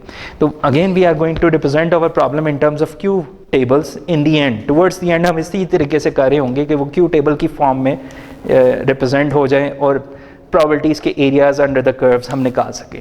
Now let's formally start the same, जो अभी हमने इलस्ट्रेशन देखी है उसी को ज़रा फॉर्मली देखते हैं, मैथ्स वर्सेस द इलस्ट्रेशन, दोनों चीज़ें पैरेलल में साइड बाय साइड देखते हैं कि किस तरह आ रही। Error will occur if S1 was sent and S0 is received, ठीक है। फाइन, भेजा S1 था S0 की फेवर में डिसीजन, S0 रिसीव का ये मतलब है कि receiver took a decision in favour of S0, ठीक है ना, भेजा S1 था, ठीक है, means hypothesis H0 is selected versus S1 sent from the transmitter and, ठीक हो गया, और in other words probability of error given S1 sent, in simple words हम इसको ये कह सकते हैं, ठीक है, that is equivalent to area under the curve of this grey region, कि माइनस इन्फिनिटी से लेके गामा नॉट तक इंटीग्रेट कर दें इस पूरे पीडीएफ को, ठीक है ना, इफेक्टिवली उसकी टेल को इंटीग्रेट कर रहे हैं माइनस इन्फिनिटी से लेके गामा नॉट तक, तो this is the PDF of that signal, ये S1 जो भेजने वाली सिग्नल थी, यानी probability of Z given S1 integrate कहाँ से करें, माइनस इन्फिनिटी से लेके गामा नॉट तक, यानी ये टेल जा रही है माइनस इन्फिनिटी से गामा नॉट तक इंटीग्रेट करें, एक ये एरर इवेंट हो गया, ठीक है, it covers all the error events that belong to this particular scenario in which you sent signal class S1 and you took a decision in favour of S0, ठीक है ना, एक ये, इसी तरीके से identical we have this scenario in which we sent signal class S0 but we took a decision in favor of signal class S1. So all such error events belong to this area under the curve कि आप इस PDF को gamma not से positive infinity तक integrate कर दें, ठीक हो गया, गामा नॉट से पॉजिटिव इन्फिनिटी तक इस PDF को इंटीग्रेट कर दें, ये this PDF belongs to probability of Z given S0 signal class S0 set, ठीक हो गया। तो ये दो PDFs आपके पास आ रही हैं, area under the curve sorry आपके पास आ रहे हैं कंप्यूट करने के लिए, राइट। बाय द वे ये अगर गॉसियन PDFs इस तरीके से लिखी हुई है, ये वो प्रोबेबिलिटीज हैं, इजंट इट, कि probability that let's say receive signal is greater than certain threshold gamma naught, ये वाली प्रोबेबिलिटी, ये वाली probability that receive signal is greater than certain threshold gamma naught, तो area under the curve of that PDF tail आ रही है, और ये probability that receive signal is less than certain threshold gamma naught, तो आपके पास ये वाली प्रोबेबिलिटी आ रही है। तो मैं इसको Q फंक्शंस के साथ मैं लिंक करूंगा लेटर ऑन जब डेरिवेशन वहाँ तक पहुँचेगी। So the total average error probability is the sum of these two error probabilities, वो हमने लिख लिया। We have two signals for example, 0 से लेके 1 तक दो सिग्नल्स हैं, you may have m signals, ठीक है ना, अभी just for the sake of simplicity हमने दो लिए हैं, ठीक है, 0 से 1। So probability of error given Si times probability of Si, उसका likelihood is equal to probability of error given S1 times probability of S1 plus probability of error given S0 times probability of S0। तो ये अब आपने solve कर लिया, अगर if you can compute this, तो आपके पास एवरेज एरर प्रोबेबिलिटी आ जाएगी, टोटल एवरेज एरर प्रोबेबिलिटी पूरे सिस्टम की आ जाएगी, ठीक है ना। And this is exactly what you find out against the SNRs, ठीक है ना। तो जो वाटरफॉल लाइक कर्व्स आपको नज़र आते हैं बुक में, उसमें y एक्सिस के ऊपर प्रोबेबिलिटी ऑफ एरर है PB, वो ये वाली वैल्यू है PB, this is how you compute it, ठीक है। और इसको आप प्लॉट करते हैं AB और N0 के साथ या SNR के साथ प्लॉट करते हैं, x एक्सिस पे SNR है, y एक्सिस पे PB, और वो वाटरफॉल लाइक कर्व्स बन रहे हैं फॉर डिफरेंट मॉड्यूलेशन स्कीम्स। तो this needs to be computed if you want to carry out any performance analysis of a system. तो this is how you actually go about it and compute it। अब ये PB को आगे हम solve करते हैं, let's substitute the values there। ये दो हाइपोथेसिस हमने चूज किए अगेंस्ट डिफरेंट एरर्स। जी, पढ़ा था जिसमें हम कहते थे कि अगर S1 होगा तो उसमें डिसीजन भी वो S1 के फेवर में लिखा जा रहा है, लिया जा रहा है, S0 होगा तो S0 के फेवर में लिया, नहीं वो तो करेक्ट इस इक्वेशन में है ना सर। कहाँ किधर ये this term and the next term, ये दो नहीं, इस एरर, इसका क्या मतलब है कि आपने डिसीजन S0 की फेवर में ली हुई है। एरर का मतलब ही तो यही है कि भेजा S1 था तो डिसीजन S0 की फेवर में ली गई है। तो फिर यहाँ पे S0 नहीं होना चाहिए, S0 नहीं होना चाहिए। नहीं, यहाँ पे अगर मैंने S0 लिख दिया तो इसका ये मतलब, तो ठीक हो गया, हाँ, तो ये लाइक्लीहुड ऑफ S1 है ना। देखें, रिसीवर को तो नहीं पता ना कि भाई आपने क्या भेजा था। रिसीवर ने डिसीजन ली मैप डिटेक्टर की फॉर्म में, उसने कहा कि मैंने डिसीजन ले लिया S1 की फेवर में, और क्या उसका लाइक्लीहुड था, वो ये है प्रोबेबिलिटी ऑफ S1, ठीक है ना। लेकिन एक्चुअली वो एरर का इवेंट था, it belong to an error event, ये आपको अब पता है, ठीक है ना, आपने ट्रांसमिट तो कुछ और किया था, तो लेकिन आपके रिसीवर ने S1 की फेवर में डिसीजन ली हुई थी, ठीक है ना। तो ये उस तरह से आ रहा है। इसी तरीके से वाइस वर्सा फॉर दैट कि भेजा S1 था, भेजा S0 था और एरर आ गया, मींस कि आपने डिसीजन ले लिया S1 की फेवर में, ठीक है ना, और ये लाइक्लीहुड ऑफ S0, ठीक है। तो इसको आपने सॉल्व करना, मींस के हाइपोथेसिस ये वही है ना, देखें आपने फेवर ले लिए H1 की फेवर में, भेजा S0 था, यही मैंने बोला था अभी जो बोला है, या ऑपोजिट बोला मैंने? हाँ, S0 भेजा था और डिसीजन ली गई है H1 की फेवर में, ठीक है ना, एरर का event, and vice versa here, ठीक है ना, ये आई गेस ठीक लिखा हुआ है। अच्छा, नेक्स्ट स्टेप में हमने इसकी सब्स्टिट्यूट की PB को उस इक्वेशन में, लाइक्लीहुड प्रोबेबिलिटीज़ दोनों की अज्यूम करें सेम है, इनमें नॉट बी सेम, ठीक है, बट लेकिन यहाँ पे अज्यूम किया if the sequels are equally probable, तो प्रोबेबिलिटी ऑफ S1 और S0 दोनों सेम होंगे, 1/2 ईच, वो बाहर कॉमन हो गया, राइट। अच्छा, by symmetry, since we are dealing with Gaussian PDFs, तो आपको यहाँ पे सिमेट्री नज़र आ रही है, यानी ये जो एरिया अंडर द कर्व है ग्रे रीजन का, वो उस ग्रे रीजन के इक्वल है, ठीक है। तो दोनों में से किसी एक को कैलकुलेट कर लें और 2 से मल्टीप्लाई कर दें, ठीक है ना, तो ओवरऑल आ जाएगी। वही उसने किया है कि बाय सिमेट्री इन दोनों में से किसी एक को एक के इक्वलेंट सब्स्टिट्यूट कर लें, तो वो 2 टाइम्स हो जाएगा, वो 2 से कैंसिल हो जाएगा, and you are get a very nice simple scenario, you have to compute one probability of error which is probability of hypothesis H1 given S0 send. अच्छा, अब इसको कंप्यूट करने के लिए of course we need to substitute कि वो hypothesis था क्या, वो ये था कि you need to compute this PDF starting from area gamma naught till infinite, ठीक है। अब ये जो PDF है ये गॉसियन PDF है, शिफ्टेड अबाउट A0, ठीक है ना, जो उसका एम्पलीट्यूड था मीडियन या मीन वैल्यू थी उस PDF की। तो ये गॉसियन PDF को इंटीग्रेट करना इज़ अ बिग टास्क, इस किस्म की रिप्रेजेंटेशन जो गामा नॉट से इन्फिनिटी तक इंटीग्रेट हो रही हो। इसके लिए लोगों ने क्या किया, Q फंक्शन यूज़ किया और इस इंटीग्रल को इस फॉर्म में लिख दिया है सच डैट कि ये Q फंक्शन बन सके, ठीक है। Q फंक्शन की ये स्टैंडर्ड फॉर्म है कि if you have an argument like this, तो दिस मीन्स कि you are integrating that integral. If you have an argument like this, तो आप इस तरह की इंटीग्रेशन कर रहे हैं। तो यहाँ पे इस इक्वेशन को थोड़ा सा ट्वीक करना है, इस इक्वेशन को ट्वीक करना है और इस फॉर्म में लेके आना है, कुछ सब्स्टिट्यूशंस हैं और इस फॉर्म में लेके आना है, और you will get this equation as a result, ठीक है। बाय द वे, ये आपकी अपेंडिक्स B जो है सक्लार की बुक, वहाँ पे हुई हुई है। I guess I have given some reference there और not, you need to see it. ये सक्लार की बुक में ये वाली डेरिवेशन हुई हुई है, ठीक है, जो one of the reference books मैंने लिखवाया हुआ है। अपेंडिक्स B को आप ओपन कीजिएगा। तो इस फॉर्म में ले जाने के लिए you need to do some substitutions. आप नोट करें पिछली स्लाइड में यहाँ पे गामा नॉट था और गामा नॉट से इन्फिनिटी तक जा रहा था इंटीग्रल, अब वहाँ पे सब्स्टिट्यूशन की हुई है। किस तरह से कि आपने उस आर्गुमेंट को सर्टेन वेरिएबल u अज्यूम किया है और फिर उसकी लिमिट्स को देखा है कि भी वो क्या बनती हैं। When u tends to infinity, वो जो z था, z हम यूज़ करें ना वेरिएबल, हाँ z वेरिएबल इंटीग्रल का z कहाँ पे जाता है, इन्फिनिटी पे जाता है या नहीं जाता, वो इन्फिनिटी पे ही जाता है। And when u tends to certain value gamma naught, तो z किसके ऊपर जाता है, वो फिर इसके ऊपर जाता है, a1 minus a0 divide by 2 sigma not. तो ये सिंपल मैथ्स का ट्वीक है, इंटीग्रल को सब्स्टिट्यूट करवा के ये आपने टास्क कर लेनी, क्योंकि अंडरग्रेड के स्टूडेंट्स मेरे कर लेते तो you should be able to do it. तो ये इक्वेशन बन जाती है। If the equation is represented in this form, this can directly be map to the Q function, यानी ये पूरी चीज़, इसका जो रिजल्ट है वो किसके इक्विवेलेंट है, Q ऑफ सम आर्गुमेंट इसके इक्विवेलेंट है, ठीक है।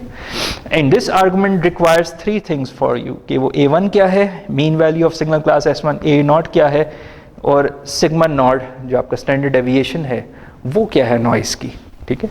And these 3 values can be given in the system.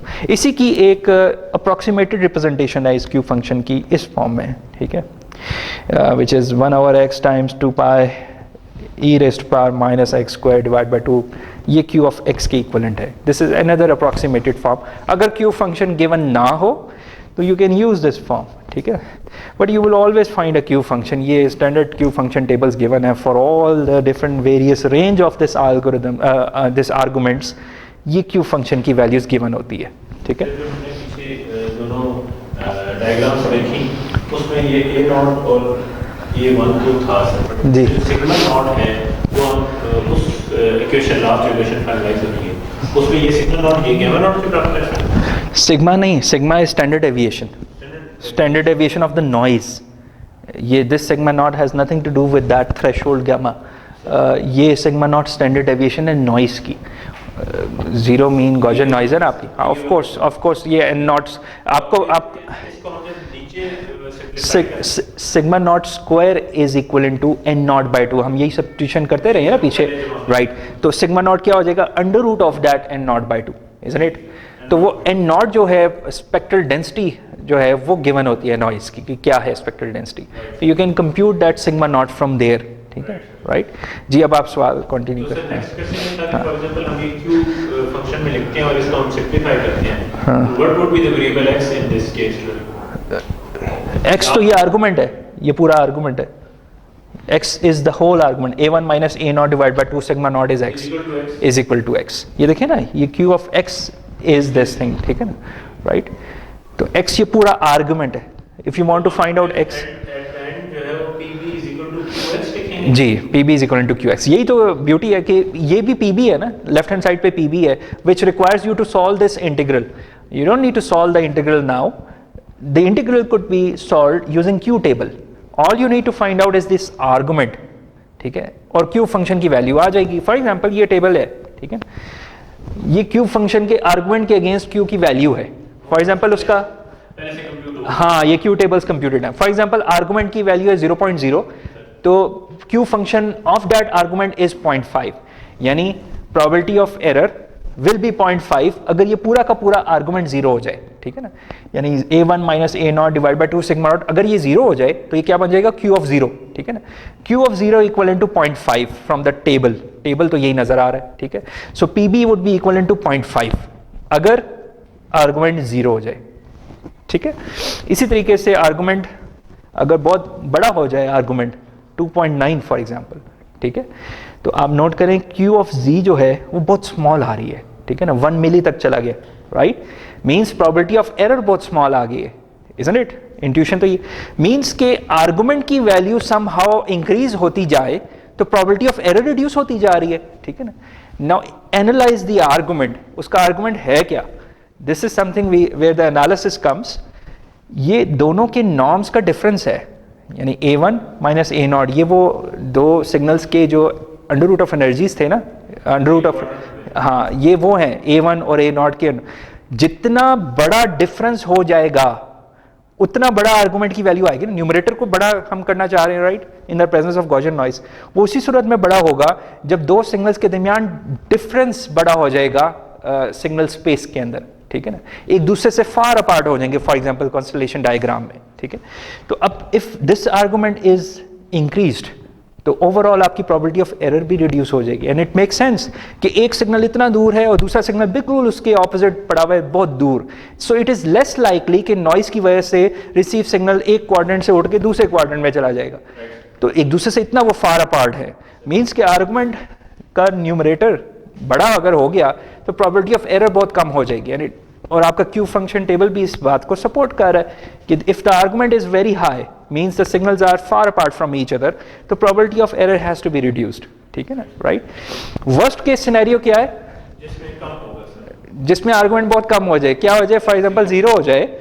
तो आप नोट करें वर्स्ट केस सिनेरियो में प्रोबेबिलिटी 0.5 है, 0.5 से कम नहीं है. ठीक है, 0.5 is the worst case scenario कि रिसीवर कंफ्यूज हुआ है. 50% ऑफ द टाइम्स वो रॉन्ग डिसीजन है, 50% of the times correct decision है. ठीक है, जैसे आपने बताया था कि हम कॉन्स्टलेशन डायग्राम से असेस कर सकते हैं कि वो डिसीजन किस फेवर में जाएगा या ये कौन सी टाइप ऑफ, आपने कीइंग भी बताई थी, तो उसमें जब हम उससे उसको रिलेट कर रहे हैं तो उस केस में जो हमारा सिग्मा अल्फा a1 और a0 जो है सर, अल्फा नॉट और अल्फा 1 जो है सर, ये कैसे सर उसके साथ हम रिलेट करेंगे, मतलब सर ये भी हमारी पीडीएफ डिफरेंट थी, ये गॉसियन है, वही है गॉसियन है, पीडीएफ थी, और उधर हम कॉन्स्टलेशन डायग्राम बना रहे हैं, तो दोनों को हम किस तरह मतलब इजी, मतलब बजाय से कि हमने सारी मैथमेटिक्स में पढ़े, बस दो ये चीजें आती हैं और हम उससे मेकआउट कर सकते हैं। हाँ कर सकते हैं, कर सकते हैं। तो उसको कैसे आप उसमें रिलेट करेंगे? I mean to say that कि उसमें तो हमारे पास क्वाड्रेंट में फॉर्म में हम उसको ड्रॉ करते हैं, हम वैल्यूज निकालते हैं, बट ये भी उससे रिलेट कर रही है। ये हम करेंगे, इसको इसी के साथ रिलेट करेंगे। You are not required to solve the integrals, ठीक है ना, इतनी मुश्किल चीज़ नहीं होगी कि every time we start to solve the integrals, never like that. हम क्यू टेबल्स यूज़ करेंगे, हमने अपनी प्रॉब्लम को क्यू टेबल की फॉर्म में शेप करना है, ठीक है। और मैं बार बार आपको इसीलिए साथ साथ क्यू टेबल का बता रहा हूँ, यहाँ पे भी मैंने बताया है कि आप देखें कि ये इंटीग्रल है गामा नॉट से infinity, which is nothing but saying कि you are trying to find out probability of a Gaussian PDF, ये CDF of a Gaussian PDF starting from gamma naught till infinity। यानी what is that probability कि ये area under the curve receive signal का gamma not से infinity के दरमियान आ जाए, ठीक है ना, यानी उसकी अकरेंस लाइक्लीहुड आ जाए। तो area under the curve of this curve, Gaussian curve, starting from gamma naught till infinity, इसको क्यू फंक्शन में लिखा जा सकता है वेरी सिंपल फॉर्म में। वो आगे आ रहा है, मैनिपुलेशन आ रही है, जिसको मैंने आपको आगे दिखाना है। एक मिनट, इफ़ आई इस एनालिसिस के बाद मैंने दिखाना था, let me first show you that, ताकि आपकी वो प्रॉब्लम क्वेश्चन एड्रेस हो जाए। बेसिकली ये है ना कि ये लेट्स से एक सर्टन वैल्यू से beyond infinity you would not want to integrate, तो व्हाट इज दैट प्रोबेबिलिटी, इसको हम इस तरह से लिख सकते हैं, probability that n is greater than x, ठीक है ना, right. This can be written in the form of Q function very easily, ठीक है ना। ये क्यू फंक्शन की इसके साथ रिलेशनशिप इस्टेब्लिश हुई हुई है, ठीक है। So whenever you face something like this in a Gaussian function, you straight away substitute that probability in terms of Q function there and then, ठीक है ना। तो आपको कुछ इंटीग्रल सॉल्व करने की जरूरत नहीं है, पता है कि भाई क्यू फंक्शन की पीडीएफ के साथ किस तरह से रिलेशनशिप है, सीडीएफ्स के साथ, कम्युलेटिव डेंसिटी फंक्शंस के साथ, डिस्ट्रीब्यूशन फंक्शंस के साथ। तो ये चीज़ इस फॉर्म में लिखी जा सकती है। The argument is there which requires the mean value and the standard deviation, right. ये मीन वैल्यूज़ आपको पता होती हैं, ठीक है भाई, आपका सिग्नल किस जगह पे, उसकी नॉर्म क्या है, कहाँ पे लोकेटेड है, कितने शिफ्ट पे लोकेटेड है, ये पता होती हैं आपको, ठीक है। Sigma naught is something you need to find out, ये n नॉट बाई 2 होती है, जो जिस तरह मैंने बताया under root of n not by 2, और n नॉट इज गिवन। और बाकी फिर इसके ट्वीक्स हैं कि सिंस ये सिमेट्रिकल है, तो ये वाली properties, these properties hold true on a symmetrical Gaussian PDFs, ठीक है ना, गॉसियन एरियाज। तो this is something we need to remember, ठीक है, बल्कि याद करने की भी ज़रूरत नहीं है। अगर एग्जाम पॉइंट ऑफ व्यू से पूछ रहे हैं तो ये चीज़ तो गिवन होती है, ठीक है ना, ये given this you are required to compute something else, right. तो ये चीज़ें ऑब्वियस हैं, गिवन है, क्यू टेबल्स ऑब्वियस हैं, वो भी गिवन है। आपको अपनी प्रॉब्लम को in form of Q function लेके आना है, and from there on you need to compute the simplified form using the Q tables. तो इस पे हम आएंगे कि हम इसको प्रैक्टिकली ये इस तरह की चीज़ों को किस तरह सॉल्व करेंगे, प्रोबेबिलिटी ऑफ एरर्स किस तरह निकालेंगे, ये सॉल्व चीज़ें हम एग्जांपल्स करते हैं। बट बिफोर दैट हम थोड़ा सा सिंपल चीज़ें कर रहे थे कि once we address the problem in terms of Q function, तो it boils down to this Q table कि भाई ये क्या आर्गूमेंट के अगेंस्ट प्रोबेबिलिटी ऑफ एरर आ रही है, ठीक है। और यहाँ से हमारा एक एनालिसिस थोड़ा सा टेक अवे ये आ रहा है कि ये जो आर्गुमेंट था, अगर ये मैक्सिमाइज हो जाए तो प्रोबेबिलिटी ऑफ एरर रिड्यूस हो रही है, ठीक है ना। ये हमारा एक इंट्यूशन इसके पीछे ये इस्टेब्लिश हो रही है। उस आर्गुमेंट को अगर हम इस तरह से लिख लें, ठीक है, स्क्वायर और अंडर रूट की फॉर्म में लिख लें, या भाई मैं आर्गुमेंट को लेके चल रहा हूँ ना, a1 minus a not divide by sigma not, दोनों तरफ स्क्वायर किया, अंडर रूट किया, ठीक है, तो वो स्क्वायर अंडर रूट का इफेक्ट खत्म। बट स्क्वायर करने की वजह से क्या हो रहा है कि मैं इन टर्म्स ऑफ एनर्जी डिफरेंस लिखना चाह रहा हूँ, यूजफुल फॉर्म में लिखना चाह रहा हूँ क्यू फंक्शन को। तो a1 minus a not is nothing but the difference energy, यानी दोनों सिग्नल कंपोनेंट का डिफरेंस, और उसको स्क्वायर किया तो वो डिफरेंस में जितनी स्ट्रेंथ है वो निकल आएगी, जिसको हम कहते हैं ईडी, ठीक है ना। तो ऊपर वाला न्यूमरेटर क्या बन जाएगा, ईडी, नीचे वाला डिनोमिनेटर क्या बन जाएगा, एन नॉट बाई 2 करने के बाद 2ED बाई दिस, तो 2ED बाई एन नॉट और अंडर रूट सब्स्टिट्यूट करके हमारे पास ये क्यू फंक्शन इस तरह से निकल आता है, राइट। 1/2 को अंदर ले गए तो ये बन जाएगा। सो आर्गुमेंट जो आपका था क्यू फंक्शन का ये वाला, ठीक है ना, this can be reduced in this useful form, ठीक है। तो लिहाजा आपका क्यू फंक्शन क्या बन जाएगा, उस यूजफुल फॉर्म में बन जाएगा, एनर्जी डिफरेंस की फॉर्म में। तो वो जो हमारी इंट्यूशन थी ना कि जितना बड़ा एनर्जी डिफरेंस होगा उतनी कम प्रोबेबिलिटी ऑफ एरर आएगी, that can be now easily understood from here, क्योंकि जितना बड़ा एनर्जी डिफरेंस होगा न्यूमरेटर उतना बड़ा हो जाएगा और उतनी ही कम क्यू फंक्शन की वैल्यू आएगी, मीन्स के प्रोबेबिलिटी ऑफ एरर बहुत स्मॉल हो जाएगा। सो दैट्स वाई हमने ईडी की फॉर्म में ये क्यू फंक्शन को लिख दिया, ठीक है। So this is a very nice representation for probability of error, ठीक है। ये बाइनरी सिग्नल्स के लिए दिस इज ट्रू, ठीक है। And ED can be expressed very nicely like this, कि दो सिग्नल्स के दरमियान डिफरेंस और उसको स्क्वायर करके इंटीग्रेट करें, मीन्स उसकी एनर्जी डिफरेंस कंप्यूट करें। This can be expressed expanded like this as well, ठीक है। This is another useful form, ED को हम इस तरह से एक्सपेंड करें। Later on you will find out कि इसको हम कोरिलेटर कोफिशिएंट की फॉर्म में भी एक्सपेंड कर सकते हैं, अनदर यूजफुल फॉर्म जो अभी रिक्वायर्ड नहीं है, मिड टर्म से पहले हम बाद में देखेंगे, लेकिन अभी इस फॉर्म को इधर से हम एटलीस्ट इतना देख लें। अब जो बाइनरी सिनेरियो है, it can be 3 possible useful scenarios. एक ये एंटीपोलर वाला कि एक में सिग्नल दूसरे के ऑपोजिट है, एक है यूनिपोलर वाला कि आप हो सकता है कि सिग्नल S1 भेज रहे हैं और नेक्स्ट जब सिग्नल S0 भेज रहे हैं तो you are sending nothing at all, आपका रिसीवर ऑफ हो गया, ट्रांसमीटर ऑफ हो गया, तो ऑन ऑफ कीइंग इसे कहते हैं, ऑन ऑफ कीइंग, ठीक है। भेजा फिर नहीं भेजा, यानी जब भी आपने दूसरा इंफॉर्मेशन भेजनी है तो you are sending nothing at all, इसको ऑन ऑफ कीइंग कहते हैं। ये आपका बाइनरी है एंटीपोडल, कि एक में S1 भेजा तो दूसरे में आपने उसका ऑपोजिट भेजा। और एक आपका ये सिनेरियो है ऑर्थोगोनल, कि एक में आपने S1 भेजा तो S2 आपका उसके ऑर्थोगोनल है। तो ये बाइनरी FSK या ऑर्थोगोनल सिग्नलिंग के कॉन्टेक्स्ट में ये वाली चीज़ आती है, ठीक है। तो ये 3 सिनेरियोज आपके बाइनरी के केस में बन सकते हैं। इन तीनों में एनर्जी डिफरेंस डिफरेंट होगा। You start substituting the values of ED for these 3 scenarios. For example, पहला सिनेरियो क्या है कि आप अज्यूम करो you have antipodal signals equally likely but opposite energy signals, दोनों की equally likely हैं, 1/2 probabilities हैं, लेकिन एक दूसरे के opposite energies हैं, यानी ये वाला पहला वाला सिनेरियो, ठीक है। इसको पहले हम कंसिडर कर रहे हैं। तो एक सिग्नल की एनर्जी दूसरे के ऑपोजिट है, मैग्नीट्यूड में इक्वल है। सो ईडी क्या निकल आएगा इस केस में, 4 टाइम्स ES। किस तरह से, आपने यहाँ पे भी एनर्जी सब्स्टिट्यूट की, यहाँ पे भी एनर्जी ES सब्स्टिट्यूट की है, यहाँ पे एक सिग्नल दूसरे के ऑपोजिट है, ठीक है ना, राइट। तो ये क्या बन जाएगा, 2 times ES as a result, यानी जब आप S1 को S0 की टर्म्स में सब्स्टिट्यूट करेंगे तो ये S1 स्क्वायर बन जाएगा, right. S1 square is ES, ठीक है ना, एनर्जी ऑफ द सिग्नल। तो ES और 2 यहाँ पे आ जाएगा। प्लस क्यों लिखा है, क्योंकि एक सिग्नल दूसरे के ऑपोजिट है, नेगेटिव सब्स्टिट्यूट करेंगे तो माइनस माइनस से पॉजिटिव हो जाएगा, राइट। तो ये 2ES यहाँ पे थर्ड टर्म से आएगा, पहली टर्म ES है, सेकंड टर्म ES है, ये टोटल आपके पास 4 टाइम्स ES आ जाएगी ED, ठीक है ना। अच्छा, ED की जगह आपने 4ES सब्स्टिट्यूट किया तो Q फंक्शन बन जाएगा ये, ठीक है ना, राइट। अब ये सिंबल या सिग्नल एनर्जी की फॉर्म में रिप्रेजेंटेड है। अगर आपने इसको EB की फॉर्म में रिप्रेजेंट करना है तो this is the relationship between ES and EB, ठीक है। ES और EB में फ़र्क है, एक सिग्नल एनर्जी है और एक है एवरेज एनर्जी पर बिट। EB कहते हैं एवरेज एनर्जी पर बिट को, ठीक है ना।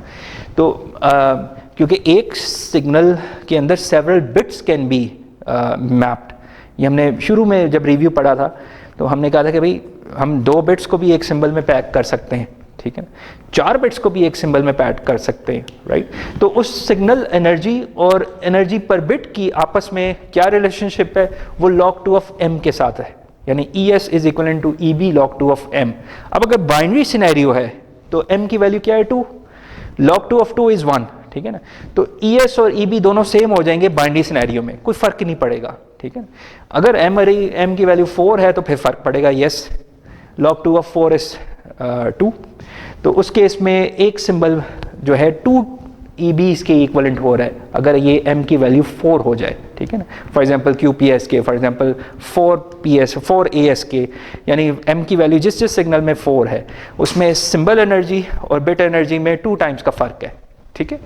सो जनरली जो PB है, लाइक आई सेड, वो प्लॉट हुआ होता है EB ओवर N0 के साथ, यानी एक तरफ आपका y एक्सिस पे PB है, x एक्सिस पे EB और N नॉट DB स्केल पे।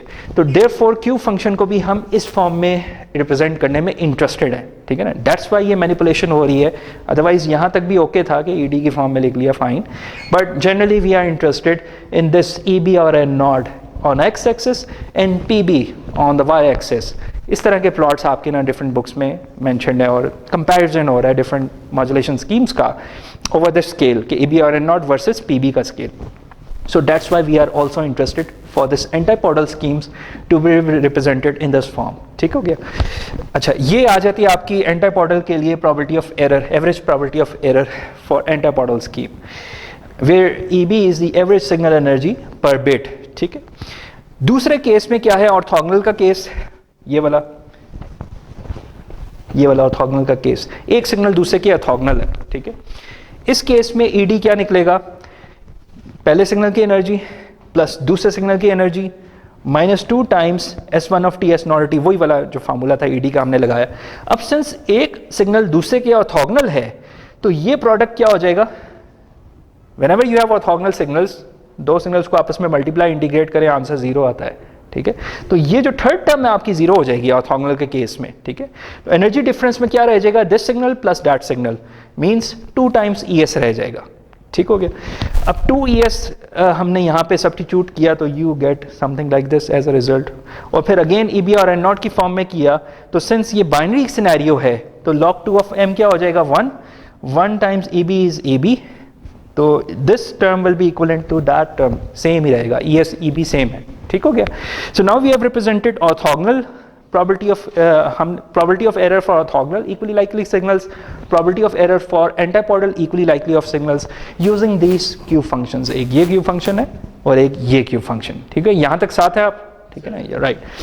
अच्छा, आखिरी last case is rather interesting case, unipolar case. ये भी दो सिग्नल्स हैं, राइट।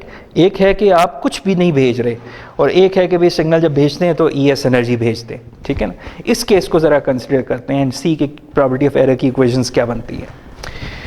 अगेन ED कंप्यूट किया, एक सिग्नल आपका S1 ऑफ T की एनर्जी, दूसरा है आपके 0, यानी दूसरे सिग्नल तो भेज ही नहीं रहे आप, ठीक है ना, 0 की एनर्जी 0 ही होगी और उसकी जो प्रोडक्ट है थर्ड टर्म का वो भी 0 होगा। So all you are left with is ES as a result, ED ES की इक्विवेलेंट है, ठीक है।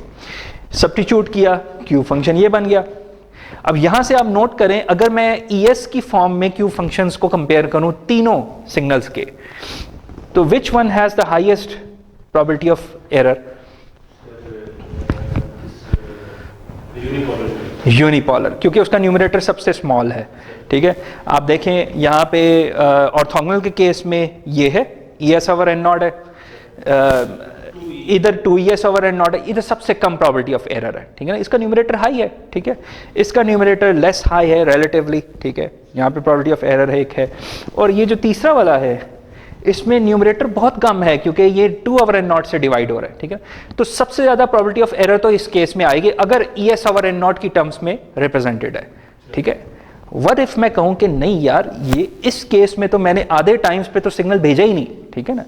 तो एवरेज एनर्जी पर बिट की फॉर्म में अगर मैं probability of error versus EB और N नॉट करूं तो यूनिपोलर वाला केस की जो प्रोबेबिलिटी ऑफ आर या एरर आती है वो एग्जैक्टली उतनी ही आती है जितनी ऑर्थोगोनल के केस की आती है। And this is how it is, since the unipolar scheme we are not transmitting anything at all when bit 0 is sent, therefore we must take this into account into calculations while calculating the error probability in terms of EB।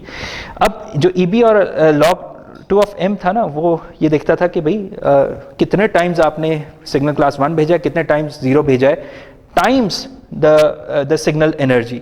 अब previous जो दो cases थे उसमें you were always sending some signal, right, but इधर you are not sending anything at all when binary for example 0 was sent, ठीक है ना। तो यहाँ पे आधे टाइम्स के लिए तो एनर्जी यूज ही नहीं हुई, ठीक है ना, ES तो आपने भेजा ही नहीं, ठीक है। सो 1/2 टाइम्स ये 0 energy plus 1/2 times some energy will be equivalent to EB log 2 of M for unipolar case, ठीक है। and if you solve it, ठीक है, तो ये बनता है 1/2 times ES बनता है which is equivalent to EB log 2 of M। अब आपने ES ये वाला 2 इधर ले गए तो ये क्या बन जाएगा, ES is equivalent to 2 times EB log 2 of M, ठीक है। यहाँ पे सब्स्टिट्यूट किया 2 times EB log 2 वो 2 नीचे वाले 2 से कैंसिल हो गया and you end up getting this thing, right, as a result. And again you get this reduced form which is exactly equivalent to the one that you had obtained for orthogonal EB or N naught, ठीक है ना, right? Orthogonal case or unipolar case becomes equal if you analyze the things in terms of average signal energy per bit, ठीक है ना, right? लेकिन अगर आपने signal energy पर बिट की फॉर्म में देखा है तो फिर तो वो ऑर्थोगोनल आपका बेटर है कंपेयर टू यूनिपोलर केस, ठीक है ना. नाउ लेट्स सी कि इसके जो पीडीएफ्स के जो ग्राफ जो एरर प्रोबेबिलिटीज़ के जो ग्राफ्स बनते हैं वो क्या है. एज ए एग्जांपल उसने कुछ प्लॉट किए हुए हैं. ईबी और एन नॉट एक्स एक्सिस पे है और वाई एक्सिस पे आपका प्रोबेबिलिटी ऑफ एरर है या क्यू फंक्शन है, ठीक है. तो ये आपके पी बी है और ये ई बी और एन नॉट है. ये जो डैश्ड लाइन है ये एंटापॉडल का केस है और ये ऑर्थोगोनल लाइन जो है ये आपका जो सॉलिड लाइन है ये ऑर्थोगोनल का केस है. और यही सॉलिड लाइन ओवरलैप कर रही है यूनिपोलर के केस के लिए भी. वो यहाँ पे प्लॉटेड नहीं है लेकिन अगर होता तो वो एग्जैक्टली इसी लाइन के ऊपर ओवरलैप हो रही होती है. ऑर्थोगोनल और यूनिपोलर दोनों सेम है if you are analysing E B और N not versus P B, ठीक है ना. ये हमारी कंक्लूजन थी. और इन दोनों का आप इसके साथ कितना डिफरेंस है एंटाइपॉडल के 2 टाइम्स का डिफरेंस है. लीनियर स्केल में अगर आप उसको लॉग में ले जाएं तो 3 dB का डिफरेंस है परफॉर्मेंस में. यानी antipodal scheme is 3 dB better than the unipolar और ऑर्थोगोनल केस, ठीक है ना, इन टर्म्स ऑफ परफॉर्मेंस. क्योंकि आप चाहते हैं कि आपकी प्रोबेबिलिटी ऑफ एरर कम से कम हो, यानी ज़्यादा से ज़्यादा आप इस तरफ जाएं, इस डायरेक्शन में लेफ्ट हैंड साइड पे जाएं, कम पावर में कम एरर्स प्रोड्यूस हों, ठीक है ना. This is the idea. अगर आपने रिड्यूस करना है प्रोबेबिलिटी ऑफ एरर को तो आपको अपनी पावर इंक्रीज करनी पड़ेगी, ठीक है. हाँ हाँ हाँ यही आप कह रहे हैं ना. हाँ. तो इसको थोड़ा सा अगर हम आसान अल्फाज में कहें तो इसका क्या मतलब है सर के factor of 2 increase in energy. एक minute रुकिएगा. Bipolar signals require a factor of 2 increase in energy compared to orthogonal signals. Requires नहीं, ये misleading हो रहा है. नीचे वाली लाइन ठीक है कि we say that 3 dB जो है यानी bipolar signal offers a 3 dB better performance than orthogonal, ये ठीक है. वो मैंने कर दिया. ये ऊपर वाली misleading उसके ऑपोजिट बात करना शुरू हो गया है.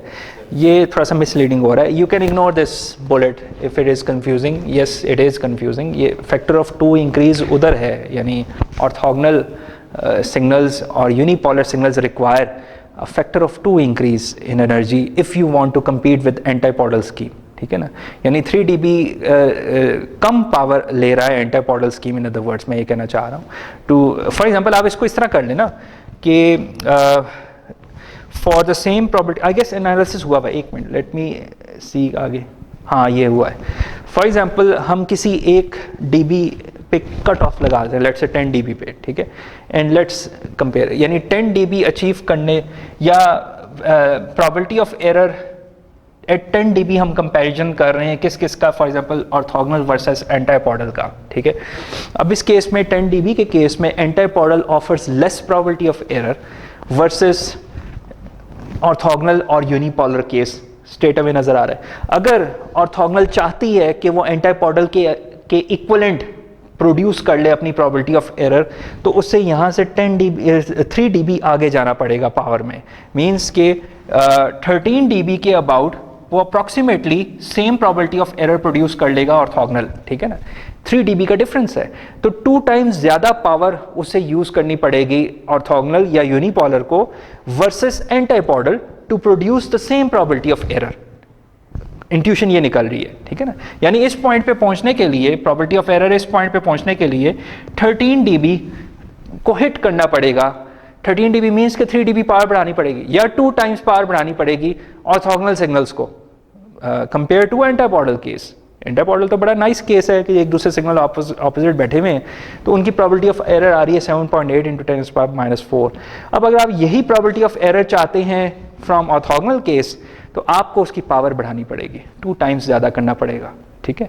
कॉन्स्टलेशन डायग्राम में वो एक दूसरे के ज़रा से दूर हो जाएंगे मजीद, ठीक है ना, ताकि प्रोबेबिलिटी ऑफ एरर का ये वाला पॉइंट अचीव हो सके। This point is exactly equal to 7.8 into 10⁻⁴, but at the cost of high signal energy 3 dB increase कर दिया। इसको इस तरीके से आप समझ लें, ठीक है, right.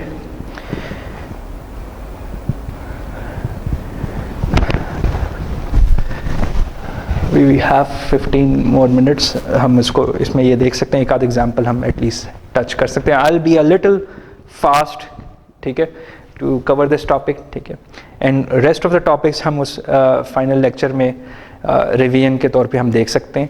Let's do an example and use the Q function and see कि how the things are calculated for a certain case scenario। ये मैंने ऑलरेडी आपको एक्सप्लेन कर दिया। Whenever you have a probability computation like this for a Gaussian PDF, you can manipulate it in form of Q function, and all you need to do is to find out the argument of the Q function, and that is something very easy। हम अपनी problem को इस form में लिख सकते हैं। इस example को हम ज़रा डिटेल में देखते हैं। For example you have 3 signals. अब ये हाइपोथेटिकल केस है, कभी भी ऐसा आपको सिनेरियो नहीं मिलेगा कि भाई 3 सिग्नल्स भेजने। You would always have signals in the form of either 2 की पावर, यानी 2 सिग्नल्स होंगे, 4 होंगे, 8 होंगे, 16 होंगे, इस तरह से होंगे। लेकिन for the sake of simplicity and understanding how the error probabilities are computed, आप ये एग्जांपल सिंपल सा ले लें। 3 सिग्नल्स भेजे जा रहे हैं, एक S1, S2 और एक S1, S0 और एक S2, ठीक है ना, 3 signals. S0 is 0 of signal, ठीक है, S1 इज -√E और S2 इज +√E, यानी ये एंटापोडल भी है और बीच में एक आपके पास एक केस है जिसमें आप 0 सिग्नल भी भेज रहे हैं, ठीक है। अगर आप कॉन्स्टलेशन डायग्राम में इनको प्लॉट करें, इनकी PDFs, ठीक है ना, PDFs अगर आप देख लें तो वो कुछ इस तरीके से लाइक्लीहुड प्रोबेबिलिटीज बनेगी। ये likelihood probability of S1 given something received, sorry, likelihood probability of received signal given S1 sent, ये है likelihood probability of received signal given 0 sent, ये है likely probability of received signal given S2 sent, ठीक है ना। ये सारी probabilities आपस में ओवरलैप भी कर रही हैं, इनकी टेल्स, ठीक है ना, और एक कुछ इस तरीके से सिनेरियो बन रहा है। इनकी कॉन्स्टलेशन में इनकी एनर्जीज भी गिवन है, ये वाली एनर्जी गिवन है, ये 0 है, और ये वाली एनर्जी गिवन है, थ्रेशोल्ड्स इनके गिवन है, ठीक है। ये we assume that the signals are equally likely, तो ये थ्रेशोल्ड्स एग्जैक्टली इनके हाफ में बन रहे हैं, एग्जैक्टली हाफ में बन रहे हैं। ये उस फार्मूले से आ रहे हैं जो कि आपने ऑप्टिमम थ्रेशोल्ड का बनाया है, और जो शुरू में मैंने दिखाया था कि अगर आपके पास इक्वली लाइकली सिग्नल है, आप एग्जैक्टली यहाँ पे आ रहे हैं। अगर इसको और इसको कंपेयर करें सिग्नल्स को, तो उसका थ्रेशोल्ड कहाँ पे बन रहा है, 0 पे बन रहा है, ठीक है ना, एग्जैक्टली ऑपोजिट सिग्नल्स हैं, इक्वली लाइकली, तो 0 पे थ्रेशोल्ड बन रहा है। इसको और इसको करें तो इधर दरमियान में बन रहा है, इसको और इसको करें तो इसके दरमियान में बन रहा है, ठीक है ना, ऑप्टिमम थ्रेशोल्ड। तो ये वो ऑप्टिमम थ्रेशोल्ड के पॉइंट्स भी हमने लिख लिए in terms of norm of signal energies. अब हम कंप्यूट करते हैं probability of error. We are required to find out average probability of error in the presence of AWG and noise, ठीक हो गया। हमने वो एक जनरलाइज फार्मूला लिख लिया, again probability of error given signal class SI times signal class SI और summation starting from I1 to 3, 3 signals हैं तो 3 तक जा रही है। तो ये 3 टर्म्स आपके पास एरर प्रोबेबिलिटीज की आ जाएंगी which are required to be computed. इन तीनों को अब हम कंबाइन करके, since they are equally likely, तो ये probability of S1, probability of S2 और प्रोबेबिलिटी ऑफ S3, तीनों 1/3 ईच है, ठीक है ना। तो 1/3 बाहर आ गया और ये सिंप्लीफाइड। अब आगे चलते हैं इन तीनों की प्रोबेबिलिटीज को कंप्यूट करने। Best way to go about is or to look at is using probability of correct decisions. You may not do it like that, लेकिन I find it rather easy to compute the correct probabilities, rather I start computing the error probabilities, ठीक है ना। यानी probability of error given S1 क्या होगा, ये E है, ठीक है। probability of error given S1 क्या होगा, 1 minus probability of correct decision given S1. For example, ये S1 है ना, probability of error given S1 क्या होगा कि -√E/2 जो थ्रेशोल्ड है, इससे बियॉन्ड अगर आप चले जाएं, ठीक है ना, वो सारे इवेंट्स हैं एरर के इवेंट्स, क्योंकि आप S1 की फेवर में डिसीजन नहीं ले रहे होगे, या S0 की फेवर में ले रहे होगे, या S2 की फेवर में डिसीजन ले रहे होगे, लेकिन वो कौन से इवेंट्स हैं, इस थ्रेशोल्ड से बियॉन्ड वाले, ठीक हो गया। What if I tell you कि I compute rather this region और उस रीजन को 1 में से माइनस कर लूँ तो एग्जैक्टली वो वाली PDF निकल आएगी, ठीक है ना, राइट। तो this is exactly what I did is कि find out probability of correct decision given S1 and subtract this value from 1, तो आपके पास एरर इवेंट की प्रोबेबिलिटी आ जाएगी, ठीक है ना। दिस इज एक्सट्रीमली इंपॉर्टेंट जो मैं पॉइंट बता रहा हूँ कि ये वाला जो थ्रेशोल्ड वाला पॉइंट है, ये वाला पॉइंट, ठीक है ना, वसीम मैं इसको मिटा दूंगा, ठीक है। अच्छा, इस पॉइंट से बियॉन्ड जितने भी रीजन्स हैं, अगर उधर रिसीव सिग्नल फॉल करता है तो डिसीजन किसकी फेवर में आ रही है, उनमें से किसी एक क्लास की फेवर में आ रही है, which is the wrong decision, क्योंकि भेजा S1 था, ठीक है ना, राइट। तो ऑल सच एरर इवेंट्स वो एक तरफ, ठीक है ना, उन तमाम एरर इवेंट्स को अगर मैं 1 में से माइनस कर लूँ तो मेरे पास कौन सा रीजन आ जाएगा, ये वाला रीजन आ जाएगा, ठीक है ना, probability of correct decision given S1, ठीक है ना, कि एरर्स को निकाल दिया 1 में से तो फिर करेक्ट वाली डिसीजन रहेगा ना। तो 1 इज द टोटल प्रोबेबिलिटी, ठीक है ना, उसमें से एरर वाली निकाल दें तो फिर करेक्ट वाली आ जाएंगी, या करेक्ट वाली निकाल दें तो एरर वाली आ जाएंगी, ठीक है ना। तो 1 minus the correct probability will give you the error probability, ठीक है ना, हम ये इंट्यूशन इस्तेमाल करें। So probability of error given S1 is 1 minus probability of correct decision given S1. Now all I need to calculate is this. Probability of correct decision given S1 क्या है? Correct decision कौन सी है? आप देखें कि ये थ्रेशोल्ड है -√e/2 तक वाला, ठीक है ना, और ये जितना -∞ से स्टार्ट हुआ हुआ है कहाँ तक जा रहा है, -√e/2 तक इंटीग्रल जा रहा है, ठीक हो गया। So I need to find out, या उससे पहले I need to सी कि भाई रिसीव सिग्नल किस रीजन में फॉल करे तो फिर करेक्ट डिसीजन हो। Probability that receive signal falls below this threshold, यानी probability that R is less than -√e/2, ये √e/2, probability that R is less than -√e/2 given I sent S1, ठीक हो गया, S1 भेजा, और व्हाट इज द प्रोबेबिलिटी कि मैं इसी रीजन में लाई करूंगा, उसको मैं इस तरीके से मैथमेटिकली डिस्क्राइब कर सकता हूँ। इसको दोबारा explain, probability that R is less than this threshold value, ठीक है ना, right, given I sent S1, ठीक है ना। तो ये सारे वो रीजन्स, ये सारे वो प्रोबेबिलिटीज बन जाएंगी जो करेक्ट डिसीजन को बिलोंग करती है, ठीक है, राइट। तो अभी मैं करेक्ट डिसीजन को ही एक्सपैंड करके लिख रहा हूँ कि probability of correct decision given S1 is probability that R is less than this value given S1 sent. Next step में मैंने लिखा कि व्हाट इज R, ठीक है, यानी जब मैंने S1 भेजा तो तभी R बना था ना, उसमें नॉइज ऐड हो गई थी S1 में, तो फिर जाके वो R बन गया था। तो नेक्स्ट मैं R को सब्स्टिट्यूट कर रहा हूँ गिवन आई सेंड S1 क्या था, -√e एनर्जी थी उसकी, जो मीन वैल्यू थी उसकी, ये मैंने भेजा, इसमें नॉइज ऐड हुई तो R बन गया, ठीक है ना। तो R is equal to -√e + n, right, less than -√e/2, ठीक है ना, वही सेम। अब ये वो गिवन वाला चीज़ मैंने ख़त्म कर दी क्योंकि मैंने यहाँ पे वो उसकी एक्सप्लिसिट वैल्यू लिख दिया कि वो भेजा क्या था, मैंने S1 भेजा था, ठीक है ना, विच वॉज √e, तो मैंने लिख दिया यहाँ पे √e, और उसमें नॉइज ऐड हुई तो तब जाके ये R बना था। तो दिस इज इम्प्लिसिट कि आपने S1 भेजा था फ्रॉम ट्रांसमीटर एंड, क्योंकि you have substituted -√e there, that's why वो गिवन वाली चीज़ मैंने यहाँ पे ख़त्म कर दी, ठीक हो गया। अच्छा, इधर से फिर मैंने √e को उधर ले गया, तो I gate a very nice representation of probability, conditional probability that n is less than √e/2 रह गया। अब ये जो चीज़ है क्यू फंक्शन की फॉर्म में इसको मैनिपुलेट करके लिखना है। मुझे पता है कि probability that n is greater than something x can be written very easily using a Q function, तो इस प्रोबेबिलिटी को मैं ग्रेटर वाली फॉर्म में लिखना चाह रहा हूँ, ठीक है ना। तो this can be written like this as a result using symmetry of a Q function. अब देखिए 1 minus probability n less than √e/2 है ना, यानी अगर मैं इसको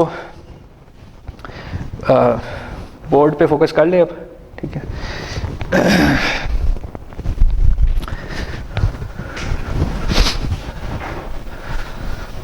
मार्कर, एक मिनट,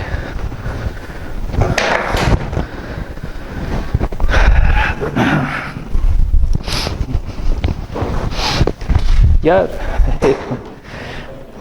कोई ज़रूरत नहीं बोर्ड पे करने की, I have it covered here in the slide as well. आपको बोर्ड के ऊपर जो लिखना था वो मैंने यहाँ पे लिख दिया, ठीक है। वही जो मैं लिखने जा रहा था वो ये है कि मैंने गॉसियन PDF बनाई, ये चीज़ निकालनी थी, probability that n greater than -√e/2, ठीक है ना।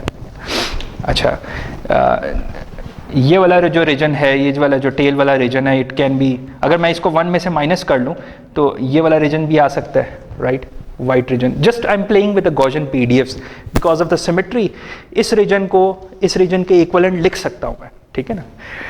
अच्छा, तो probability of error given S1 में therefore can be written as 1 minus bracket और फिर another 1 minus probability that n greater than √e/2।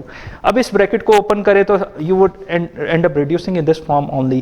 एक तो ये इनडायरेक्ट है, कान को इस तरीके से पकड़ा जा रहा है, आप डायरेक्टली भी देख सकते थे, यानी आसान अल्फाज में दोबारा इसको अंडरस्टैंड कर सकते थे कि इंस्टेड ऑफ डूइंग दिस आप यहाँ से इस 1 को बीच में शामिल करें और डायरेक्टली ये चीज़ निकाल लें, ठीक है ना। यानी ये चीज़ें आप for some students you may not do this, आप डायरेक्टली यहाँ से यहाँ पे भी आ सकते हैं बिकॉज ऑफ द सिमेट्री। या अगर आप इस तरह से जाना चाह रहे हैं तो उसके लिए मैंने ये स्लाइड्स रखी हुई है, ठीक है ना, ये वाली स्लाइड्स, ठीक है ना। दोबारा देख ले, let's absorb it again. I want to compute this, ठीक है ना, probability that n is less than √e/2, एक certain threshold से पहले जो एरिया अंडर द कर्व है उसको कंप्यूट करना चाह रहा हूँ। मीन्स कि लेट्स से अगर मैं यार करना ही पड़ेगा यहाँ पे,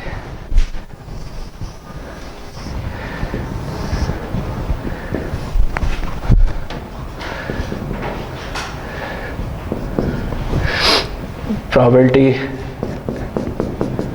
ये थ्रेशोल्ड मैं कंप्यूट करना, ये एरिया अंडर कर्व कंप्यूट करना चाह रहा हूँ, probability that n is less than √e/2, ठीक है ना। इसको मैं डायरेक्टली क्यू फंक्शन की फॉर्म में नहीं लिख पा रहा, ठीक है ना, अनलेस कि ये मैं ग्रेटर के साइन में कन्वर्ट कर दूं, ठीक है ना, राइट, ये कर दूं। तो अब मैं इसकी सिमेट्री को एक्सप्लॉइट करना चाह रहा हूँ कि ये जो टेल है, this tail is exactly equivalent to as if कि मैं एरिया अंडर द कर्व इस रीजन का कंप्यूट कर रहा हूँ, ठीक है ना, क्योंकि सिमेट्री है ना, ये वाली टेल एग्जैक्टली इस टेल के इक्वलेंट है, ठीक है ना, बिकॉज ऑफ सिमेट्री। तो ये वाली टेल क्या है कि probability that something is greater then that value, right, इस टेल को क्यू फंक्शन की फॉर्म में इजीली एक्सप्रेस किया जा सकता है, ठीक है ना, ग्रेटर देन वैल्यू। ये वाली चीज़ यहाँ पे मैं करना चाह रहा हूँ कि ग्रेटर की फॉर्म में अगर मैं लिख दूँ probability that n is greater than √e/2, तो I will not be wrong, मैं उसको सही कर रहा हूँ, ये स्टेप ठीक है बिकॉज ऑफ द सिमेट्री। तो पहले मुझे वो माइनस वाली फॉर्म में लिखना पड़ रहा था, something like this, which I don't have the luxury, ठीक है ना। तो मैंने उसको 1 में से माइनस किया, तो I get something like this as a result in the positive direction, ठीक है। तो either I do it like that, और आप इस तरीके से मैनिपुलेशन, ये अब उसके बेबी स्टेप्स हैं, आप कह लो कि भाई पहले मैंने उसको इस तरह से लिखा कि this is because of the symmetry true, और फिर उसको 1 में से उसमें से माइनस किया, ये नेगेटिव साइन को पॉजिटिव में कन्वर्ट किया, फिर इसको एक्सपैंड किया, तो I end up reducing this term can be reduced in the Q form very easily. ये चीज़ आपकी क्यू फॉर्म में लिखी जा सकती है इजीली।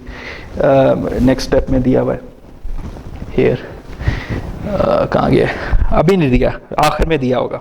नेक्स्ट हम दूसरे सिग्नल क्लास के आगे कि भाई इसकी हमने निकाल ली है प्रोबेबिलिटी कि एरिया अंडर द कर्व क्या है, क्यू फंक्शन में आखिर में लिखेंगे, फिर S0 की बारी आएगी और फिर S2 की बारी आएगी। इस स्लाइड में S0 को हमने ट्रीटमेंट किया हुआ है, लेट्स सी कि हाउ इट इज़ ट्रीटेड।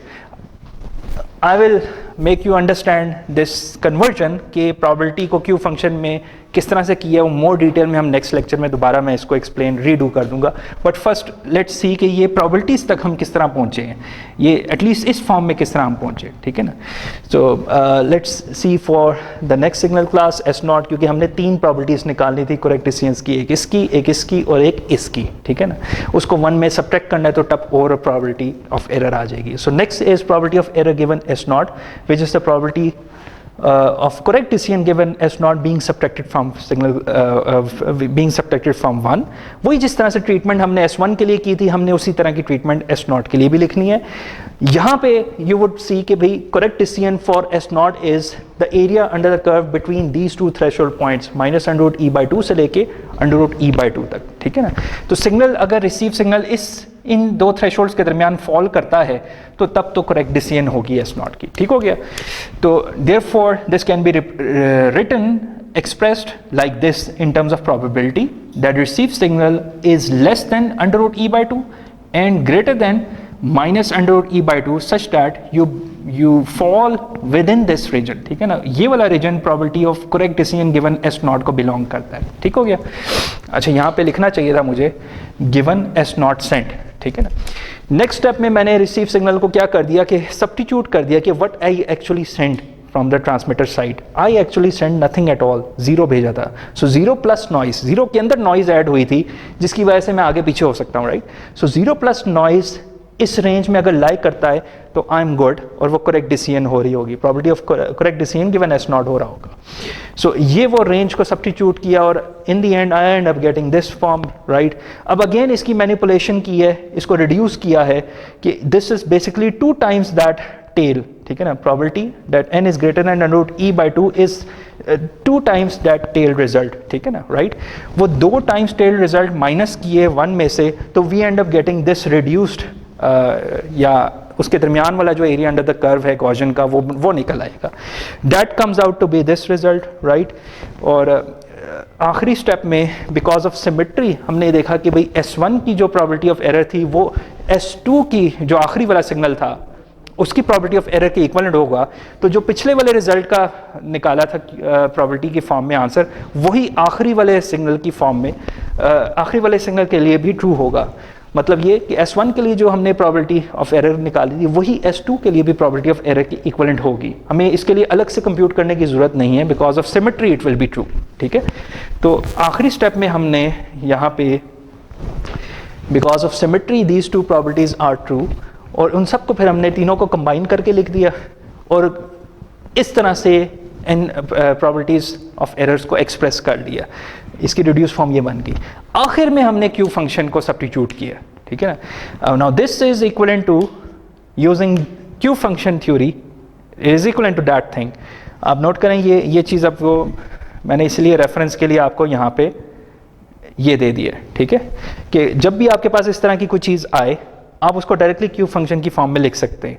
ये probability n is greater than x will be q of x minus the mean divide by sigma not. तो अब हमारे पास क्या चीज़ है, x क्या चीज़ है, √e/2 है, ठीक है ना, ये x है हमारे केस में। तो q of x minus the mean divide by sigma not, ठीक है ना। ये मीन आपका 0 है, गॉसियन फंक्शन जो नॉइज आपकी, तो मीन की वैल्यू 0 सब्स्टिट्यूट की, सिग्मा नॉट स्क्वायर हमने पुट किया तो सिग्मा नॉट की वैल्यू क्या हो जाएगी √n0/2, ठीक है। और ये आपका ऑलरेडी √e/2 है, उसको सिंप्लीफाई करके we end up getting this expression for probability of error for 3 signals which are equally likely. तो ये आपका क्यू फंक्शन बन जाएगा। अब अगर आपसे मैं कहूँ कि सर इसकी वो प्लॉट कर दें मुझे EB और N0 वर्सेस PB, तो you would start substituting the values of EB और N0, तो Q फंक्शन से PB निकलना शुरू हो जाएगी, ठीक है ना। प्रोबेबिलिटी ऑफ एरर उसको 4/3 से मल्टीप्लाई करें तो आपके पास y एक्सिस प्लॉट होना शुरू हो जाएगी, ठीक है। तो एक वाटरफॉल लाइक कर्व होगा कि जैसे जैसे आपकी EB और N0 इंक्रीज होती जा रही है प्रोबेबिलिटी ऑफ एरर रिड्यूस होती जा रही है। उसको आप एंटीपोडल से कंपेयर भी कर सकते हैं, यूनिपोलर से भी कर सकते हैं, किसी और मॉड्यूलेशन स्कीम से कंपैरिजन उसका ड्राउट कर सकते हैं, ठीक है ना। That's your next task, right. So इसी तरह से एक और एग्जांपल है, आई विल स्टॉप हियर, मैं I leave this example for the next lecture, right. उसमें हम ये कॉन्स्टलेशन डायग्राम की प्रोबेबिलिटी ऑफ एरर कंप्यूट करेंगे, अगेन क्यू फंक्शंस की फॉर्म में देखेंगे। और let me tell you this is the example for QPSK as well. अभी हमने ऑल्डो मॉड्यूलेशन स्कीम्स पढ़ी नहीं, लेकिन this constellation is equivalent to as if we are computing it for QPSK, राइट। तो इंशाल्लाह नेक्स्ट टाइम अराउंड हम इसको ज़रा डिटेल में देखेंगे। I will stop here and will share the slides with examples for you to understand and to be discussed in the next lecture inshallah, ठीक है। Thank you.